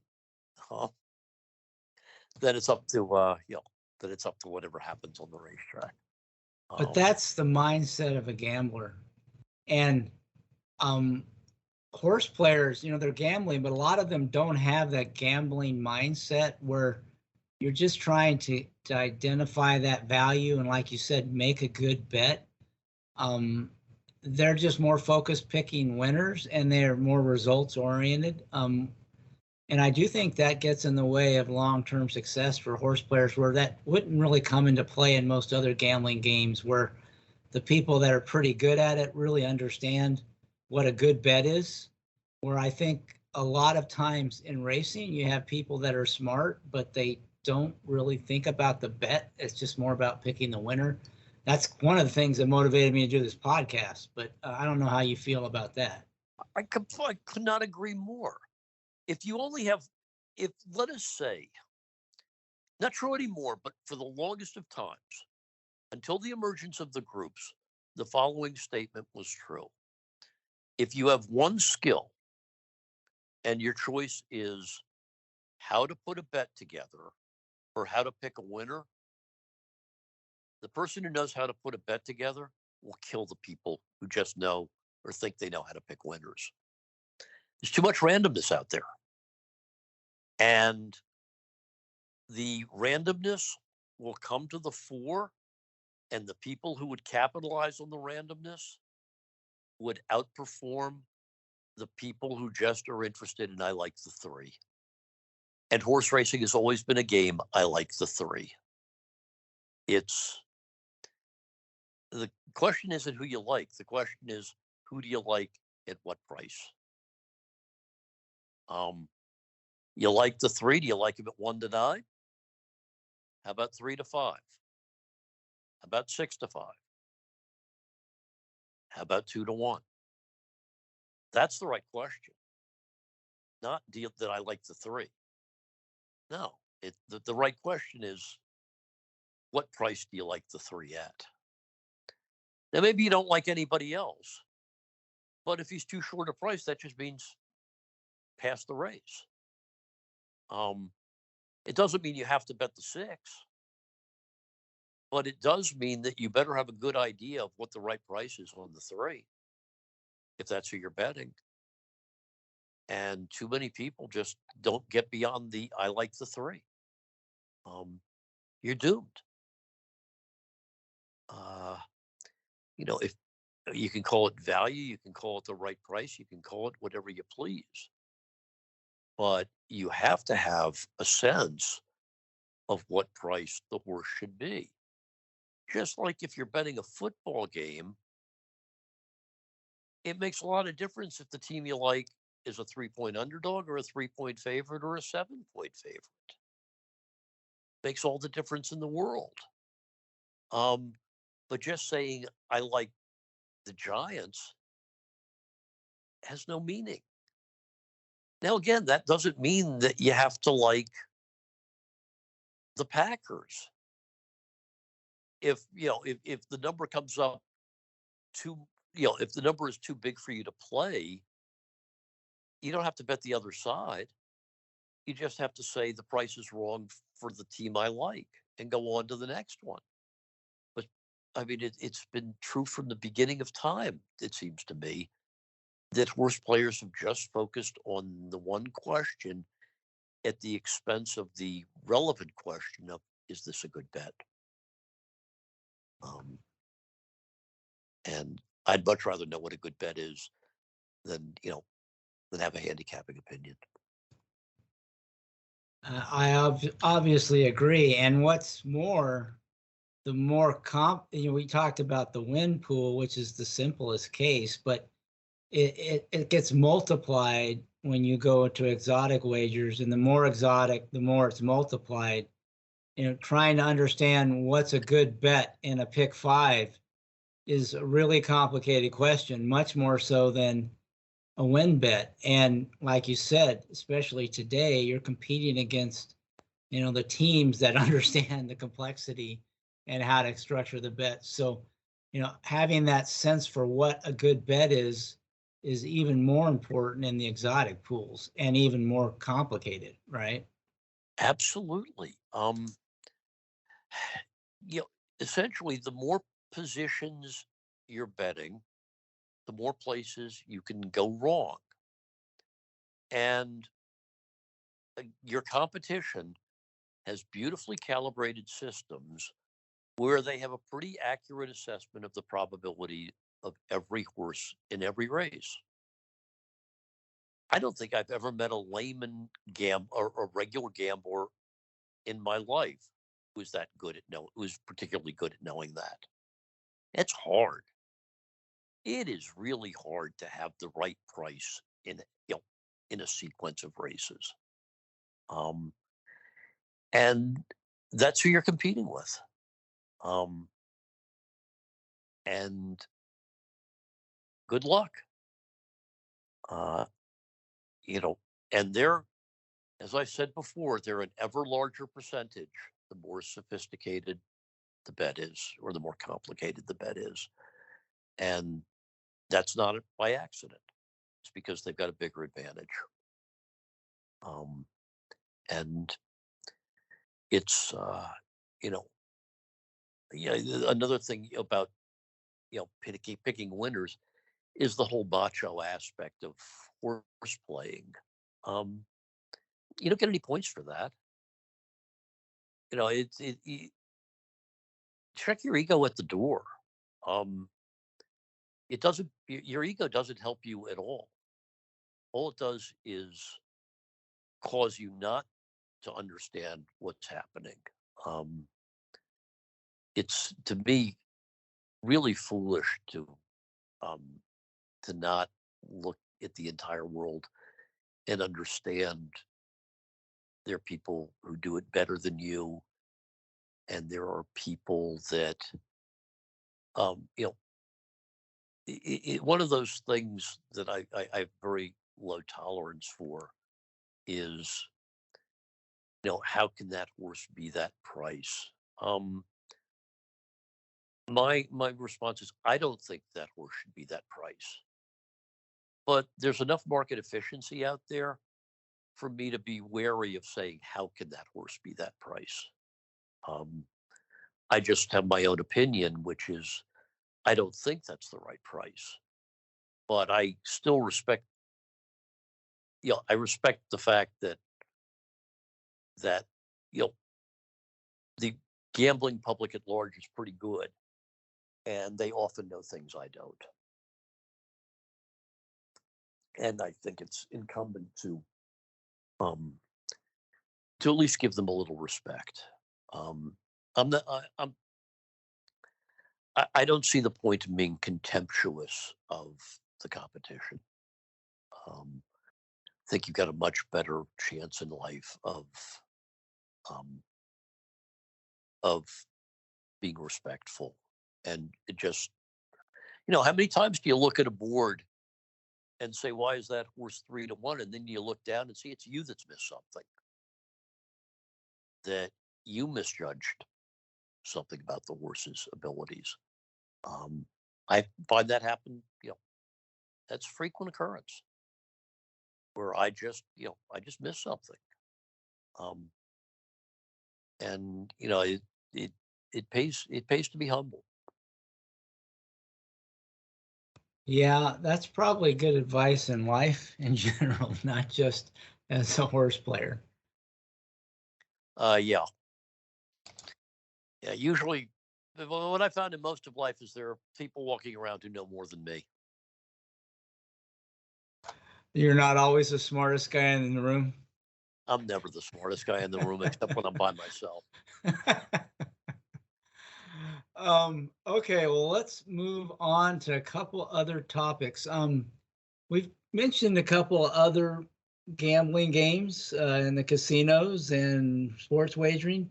Have you ever been a serious gambler outside the racing world? And if so, tell us a little bit about that and how did that inform you as a horse player or vice versa?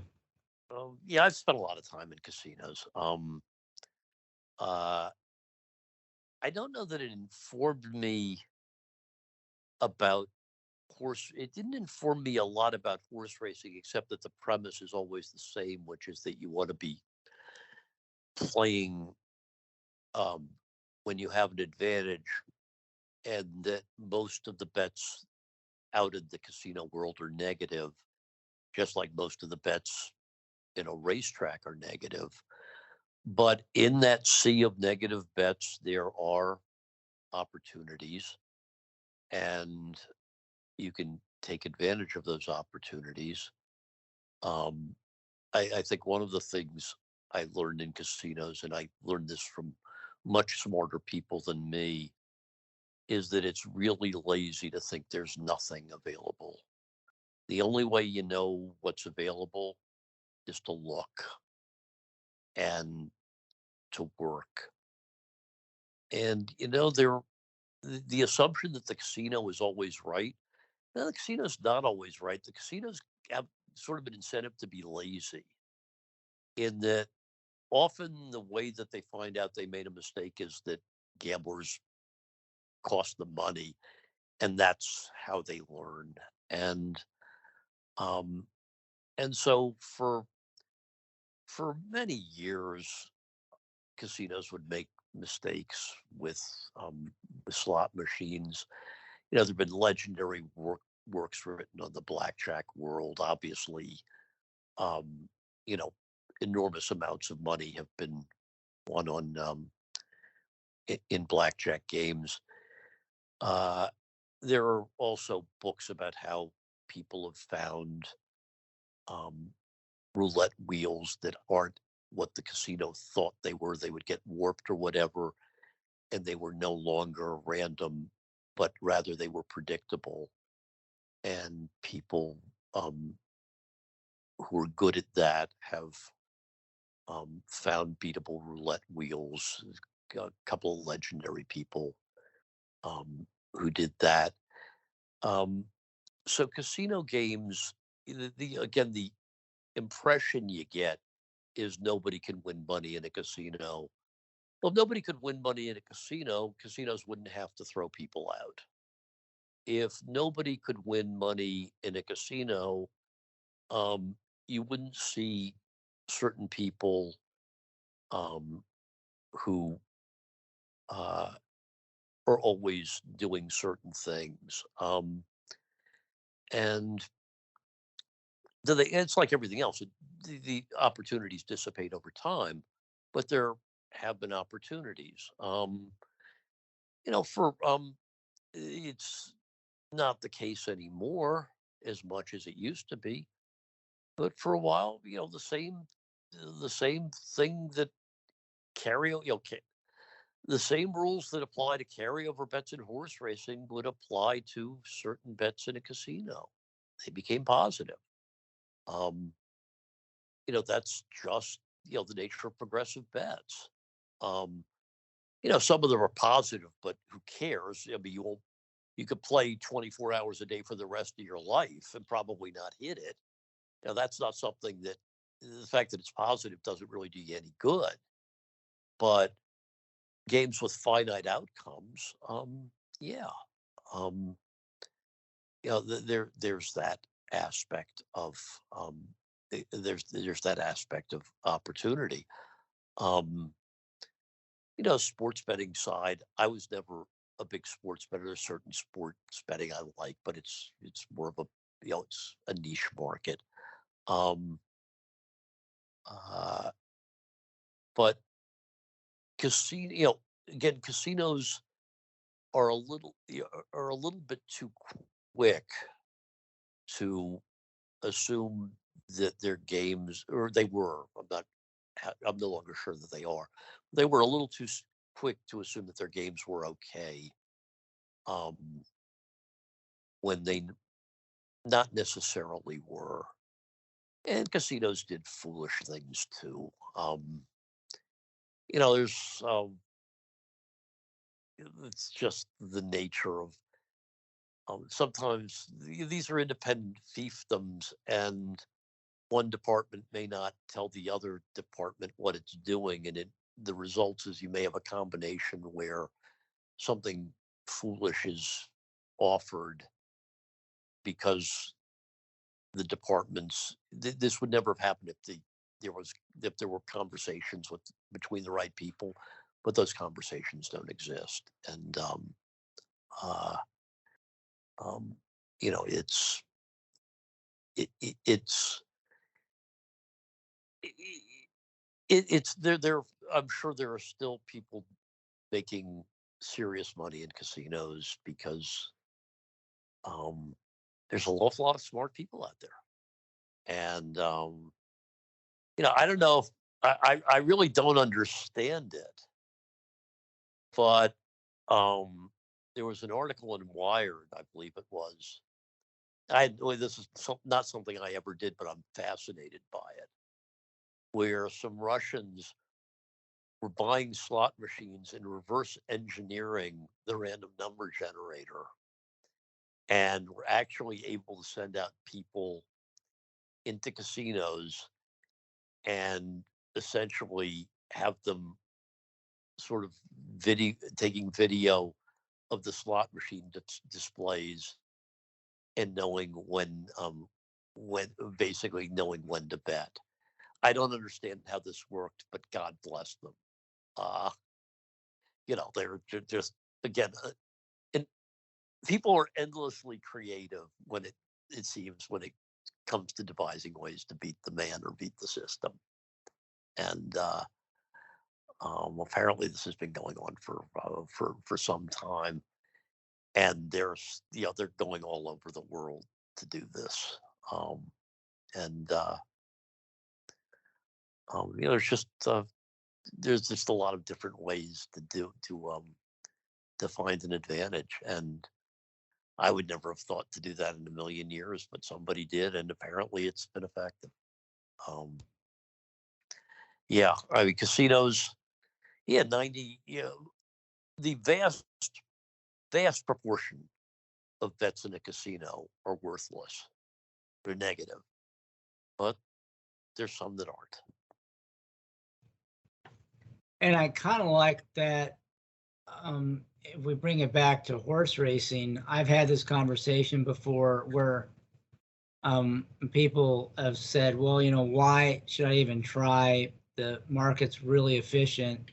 How could I possibly make money like betting to win on horses? And I said, well, I tell them, yeah, it's more efficient than it once was, but even the teams aren't perfect. They don't have perfect efficiency. So maybe now, 1 in 50 horses is mispriced in a way that you could take advantage of. That's still 1 in 50, and there's a lot of horses going out every day, and you just have to figure out how you sift through, the other 49 to find that 1 in 50 horse, and you can still make money because you don't have to bet every race or every horse in every race.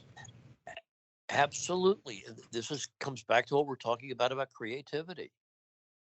Find places, find ways to identify a winning horse that other people um, aren't using as much. Um, I had a friend, a late friend, didn't bet any money, and wasn't a good bettor at all, but he came up with a remarkable number of um, good prices with obscure breeding stuff on the grass. And he was the kind of guy who would spend 6 hours looking up horses, in the hopes of finding three that were, related to some decent grass horse at some point. And those horses usually had, not always, but often had horrendous paper. And first time on the grass, as we know, stuff happens. Um, they take to the grass, and the next race they'll pay $11, but the first time they do it, they pay $93. And he was good at that. And that's sort of an example of somebody finding a niche. As I said, he didn't. It's not like he didn't have the first clue about betting. God bless him. But um, but he had a really good opinion on those things. Um, and that was just because he was looking where nobody else was, um, or very few other people were. And that's the sort of opportunity that still exists. Um, and no, the market isn't perfectly efficient. It's just efficient, and you can still find, just like, you can find mispriced anything, um, in life. Uh, a fascinating, um, something I was taught um, by Roxy, the line maker from Las Vegas. This was many years ago when he said, he says, you go into a book and they've got a 150-point book, and you ask, how in the world could you possibly beat that? And he said, but the Chinese are 3-5 in table tennis in the Olympics, and they were sitting at 2-1. He said 100 people think 150-point book protects you. Well, it protects you from a lot, but it doesn't protect you from having the wrong price. Um, and I don't know if those are the right prices or whatever, but it's just the general point that just because the market looks like it can't possibly produce a bet doesn't mean that it can't produce a bet. But the only way you're going to find that is to walk into the books or whatever back then. These days it's all online, but walk into the books and look at the prices they've got and see if um see if they're, maybe they mispriced it because the US team was 8-5 or something. I don't know. But it's just a matter of, um you can still find advantages even in what seems to be an unfriendly environment. Um, and yeah, I mean, you know, you can find win bets. You can find all kinds of bets. Um, uh, you know, um, yeah, the old statement of was that you can't beat a race, but you can beat the races. In some sense, I think the reverse is now truer. It's much harder to beat the races with the groups, but you can still beat a race. And maybe you can beat a race. Maybe you can beat enough races to find your spot. Yeah, you don't have to play them all. No. That's the thing, that you have control over the, game selection. And if you're willing to do the work and you think, differently, zig when the team zag or zig when most everyone else zags, there's still, value out there. But, you can't just think you're going to sit down and look at a racing form on every race and bet, every race and make a profit. That's probably not the way to approach it. Um, the only way you can approach it that way is if you've built a really good model. And most people haven't. So let's touch on a couple other things. This has been really interesting discussion, which I knew it would be. So, taking into account what you've learned over the years and how the game has changed, what do you think for today's player? What was the biggest lesson learned that you had throughout your career as a horse player? And what do you think are the key attributes for success going forward for horse players? Um, I don't know if it's the biggest lesson, but the lesson that stuck the most was from a very early period in life when I thought I had two opinions on the card and took out enough money to bet the two opinions, and then some ridiculous opportunity arose. And when the third race arrived of the three opinions, I didn't have any money because I'd lost on the first two. And what I learned from that is always have enough money on your in your possession or in your account or whatever, so that you don't miss a situation because you were too stupid to bring enough money with you or to have enough money in your account. Um, don't make that mistake. And I don't think I don't believe I ever made that mistake again. But that was one of that was just an incredible stupidity. Um, the you know what I learned I think what I learned more than anything is about the general proposition going forward is it is a hard game. The takeout is really high relative to other gambling games and incredibly high relative to things like the stock market. And so you've got to have an idea where your advantage lies. And if you can't figure out where your advantage lies, you shouldn't be betting. Um, and you should ask yourself that question. What is what is my advantage in this race? Maybe it's I saw the tough trip and other people didn't. Good enough. Maybe it's that the horse was on a dead rail and the world didn't think when it was a dead rail, but I do. God bless. But if it's the horse has an 83 buyer and the next one has an 82, and in a very good reason. And if all you're doing is betting off public information, you have almost no chance in the world that exists today of of leaving a winner over any period. Maybe you'll win for a day, but you're not going to win doing that. Um, Betting the obvious, betting the I my God, if you're listening to 99% of the people who are telling you who's going to win the race, you're doing the wrong thing. They don't know. They've probably done less work than you've done. Not all of them, but most of them.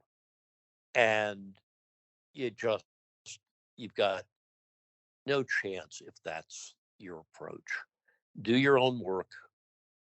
Try to find something that works for you. And it's going to be different for different people. And play that thing that works for you and what you're good at.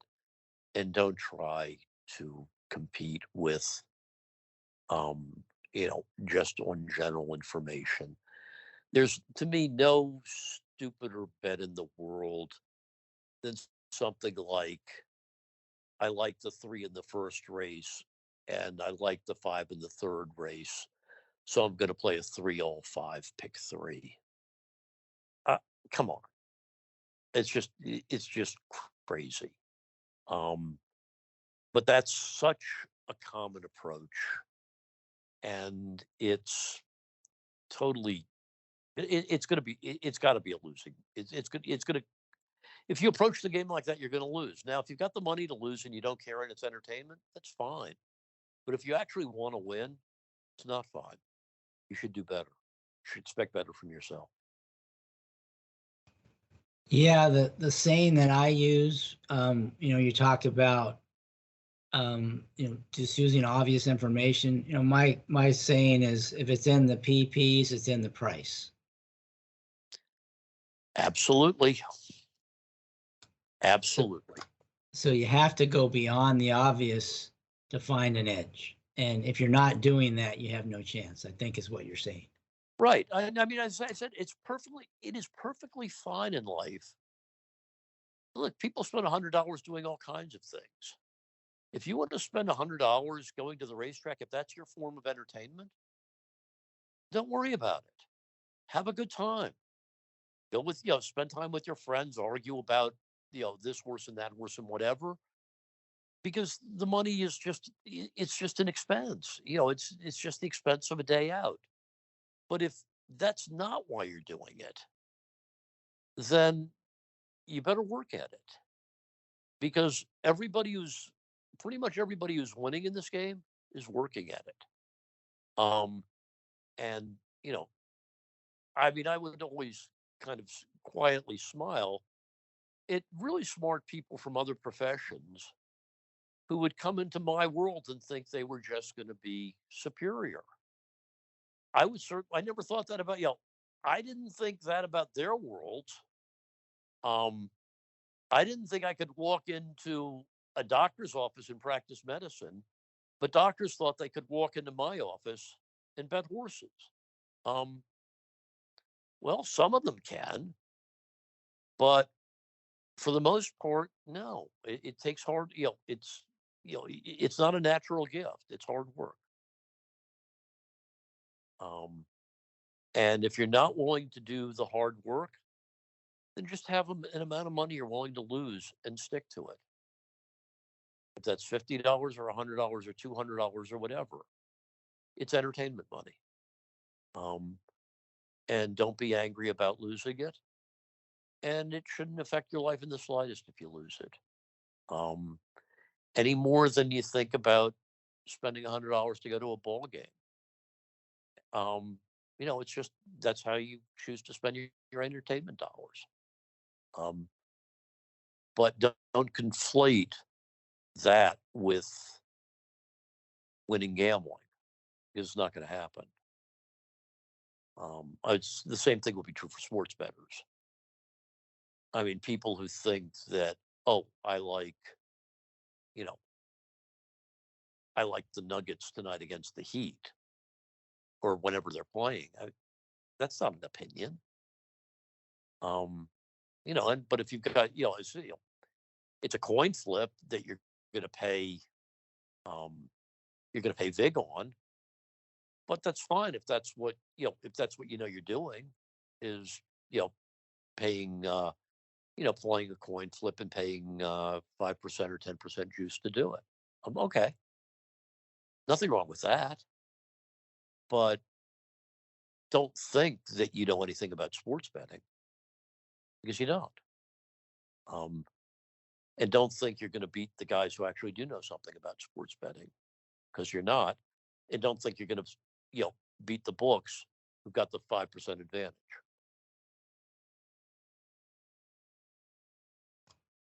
All right. Well, I think, is there any, the last thing I usually let the guests talk about, if you had your magic wand that you could wave to improve racing, what changes or change would you make to improve the game? And I'm really interested to hear what you have because you understand this business as well as anybody.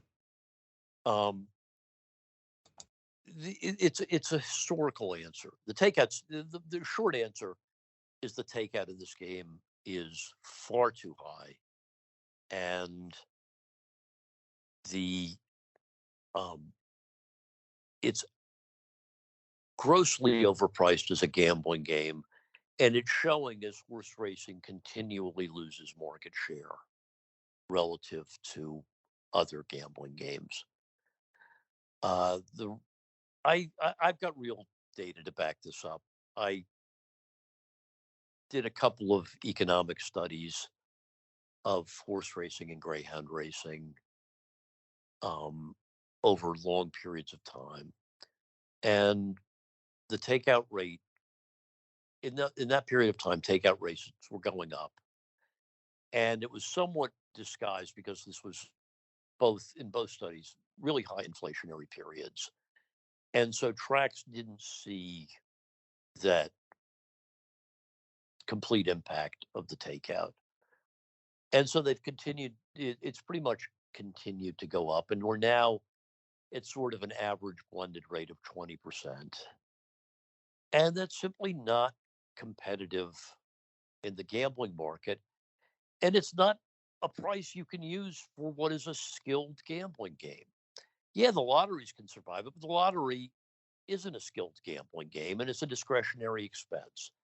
And it's a wide market and it doesn't really require any knowledge. Indeed, in virtually all lottery games, there is no knowledge to be gained. Horse racing is a skill game, and skill games are things like sports betting and blackjack and poker. And in skill games, if you charge 20%, people are going to be hard pressed to win. And if they're hard pressed to win over time, they stop losing the desire to play.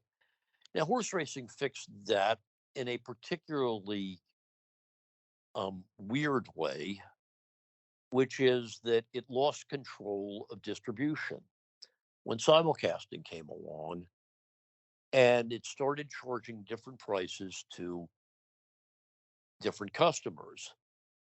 If you were a retail customer who walked into the racetrack, you were charged 20%. If you were someone getting the signal, you were charged 3%. Unsurprisingly, at some point, a deal could be made between the people who were being charged 20 and the people who were paying 3. And that deal led to the what we call the shops, or what you call rebates, or whatever phrase you want to use for places that offer wagering at a discount to the price that is charged to the retail customer. That led to sort of a situation where more skilled players were getting better prices because they were betting more. And that's led to the situation we have today where the most skilled players are getting the lowest prices. And in so doing, you've set up a price structure which guarantees that the retail customers have to lose. And there was some numbers that Frank Angst pointed out at Churchill Downs of just mind-boggling losses for people at the racetrack, well in excess of the takeout. And that, of course, is money that is coming from the retail customer and going to the higher end people. It would be a better world if everybody were paying at the same price, but that's not how the model evolved. And so now you have a whole set of different takeouts. If you wonder, well, gee, was a 12% takeout a better price? Well, just look at where's the growth aspect of this business today? All of the growth aspect is in the professional class. Because when they can play at a reasonable takeout, they can win. That money was always out there, but it wasn't out there at 17, 19, 25. There was always a market for a lower priced horse racing product, but nobody in horse racing ever priced it properly. And the result is what we have now, which is extreme differences between the best prices and the retail prices. And it's something that you just year after year, if you look at real handle and you take out the groups, the real handle in this business is frightening. From 1970 to 1984, which is when I looked, it was frightening in terms of how much handle had declined. It's declined further in real terms since then. This business is a shadow of what it was. in the 70s. And that is partly because of gambling competition, certainly, but it's also partly because horse racing is ridiculously priced. And if you want to change the if you want to change what's going on in this business, you're going to have to change the pricing structure. I don't think there's any constituency for that in the decision making world. Um, I mean, casino subsidies haven't done it.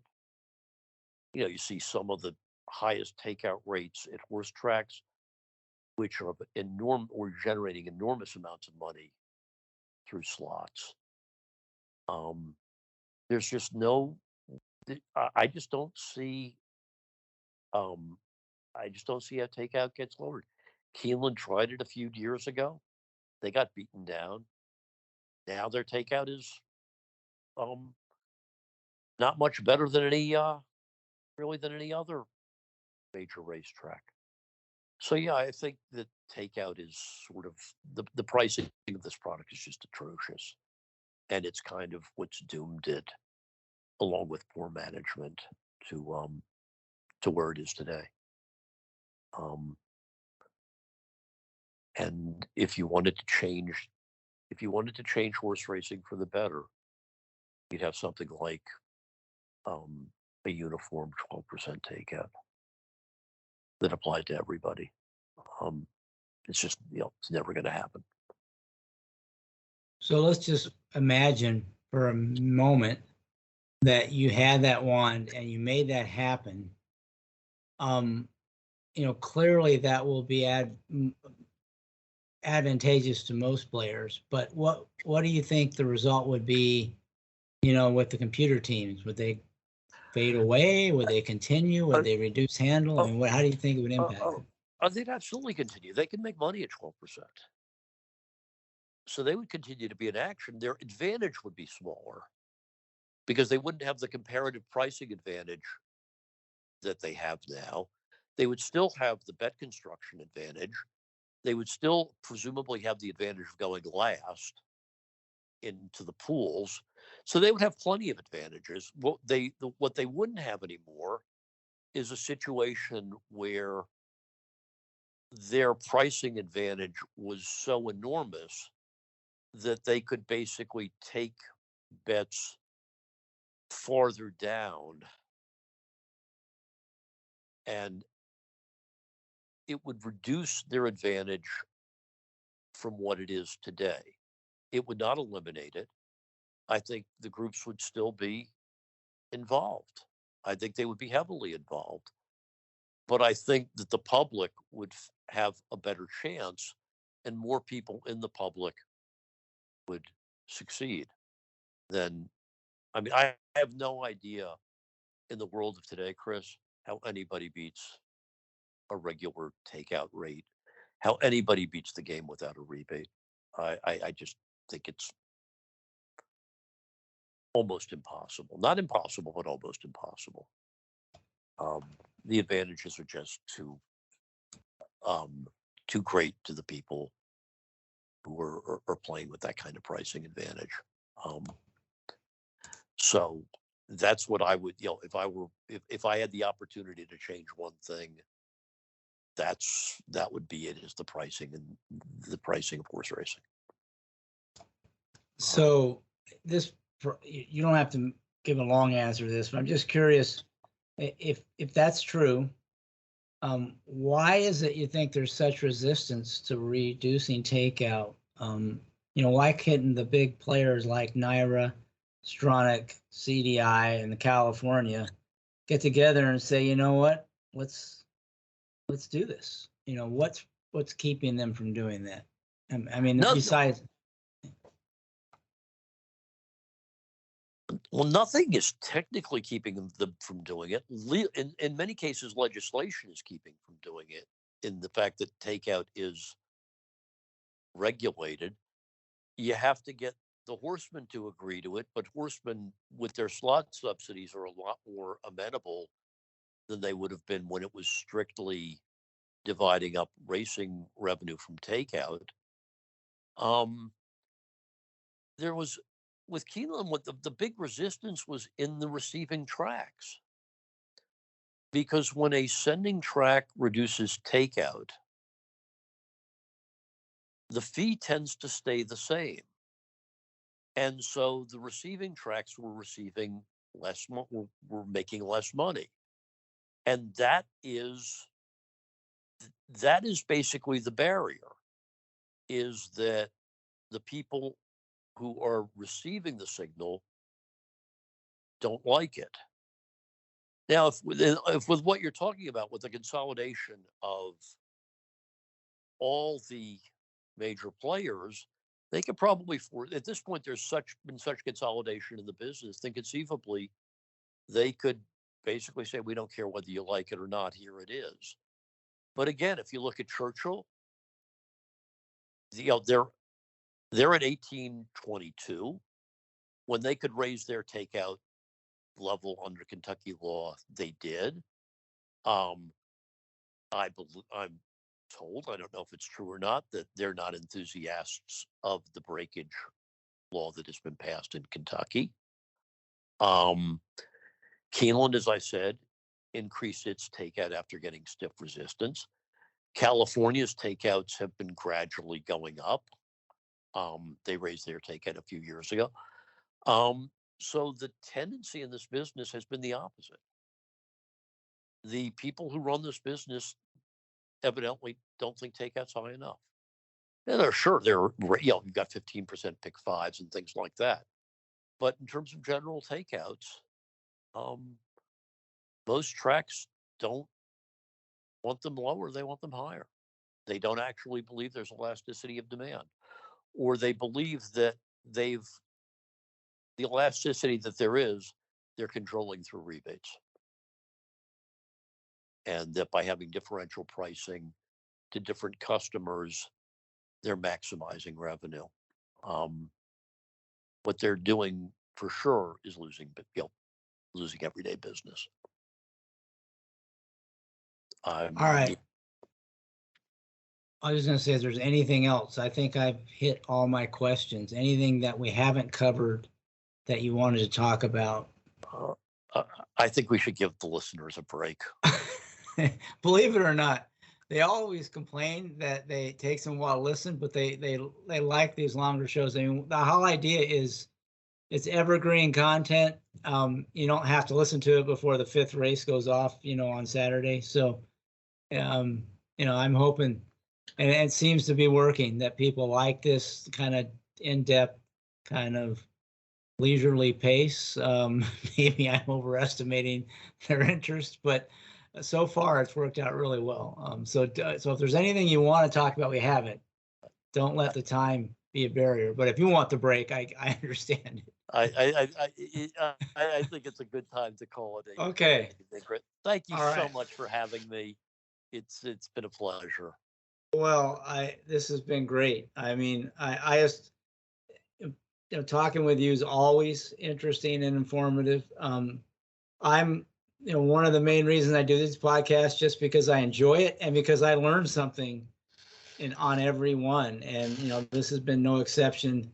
So I really appreciate you taking the time. I know you've been under the weather lately, and thanks for hanging in there with me and rescheduling so we could get you on. Really appreciate that.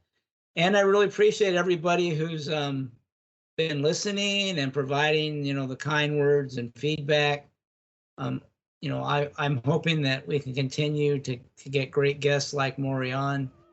And most importantly, as horse players, may you boldly go where no horse player has gone before.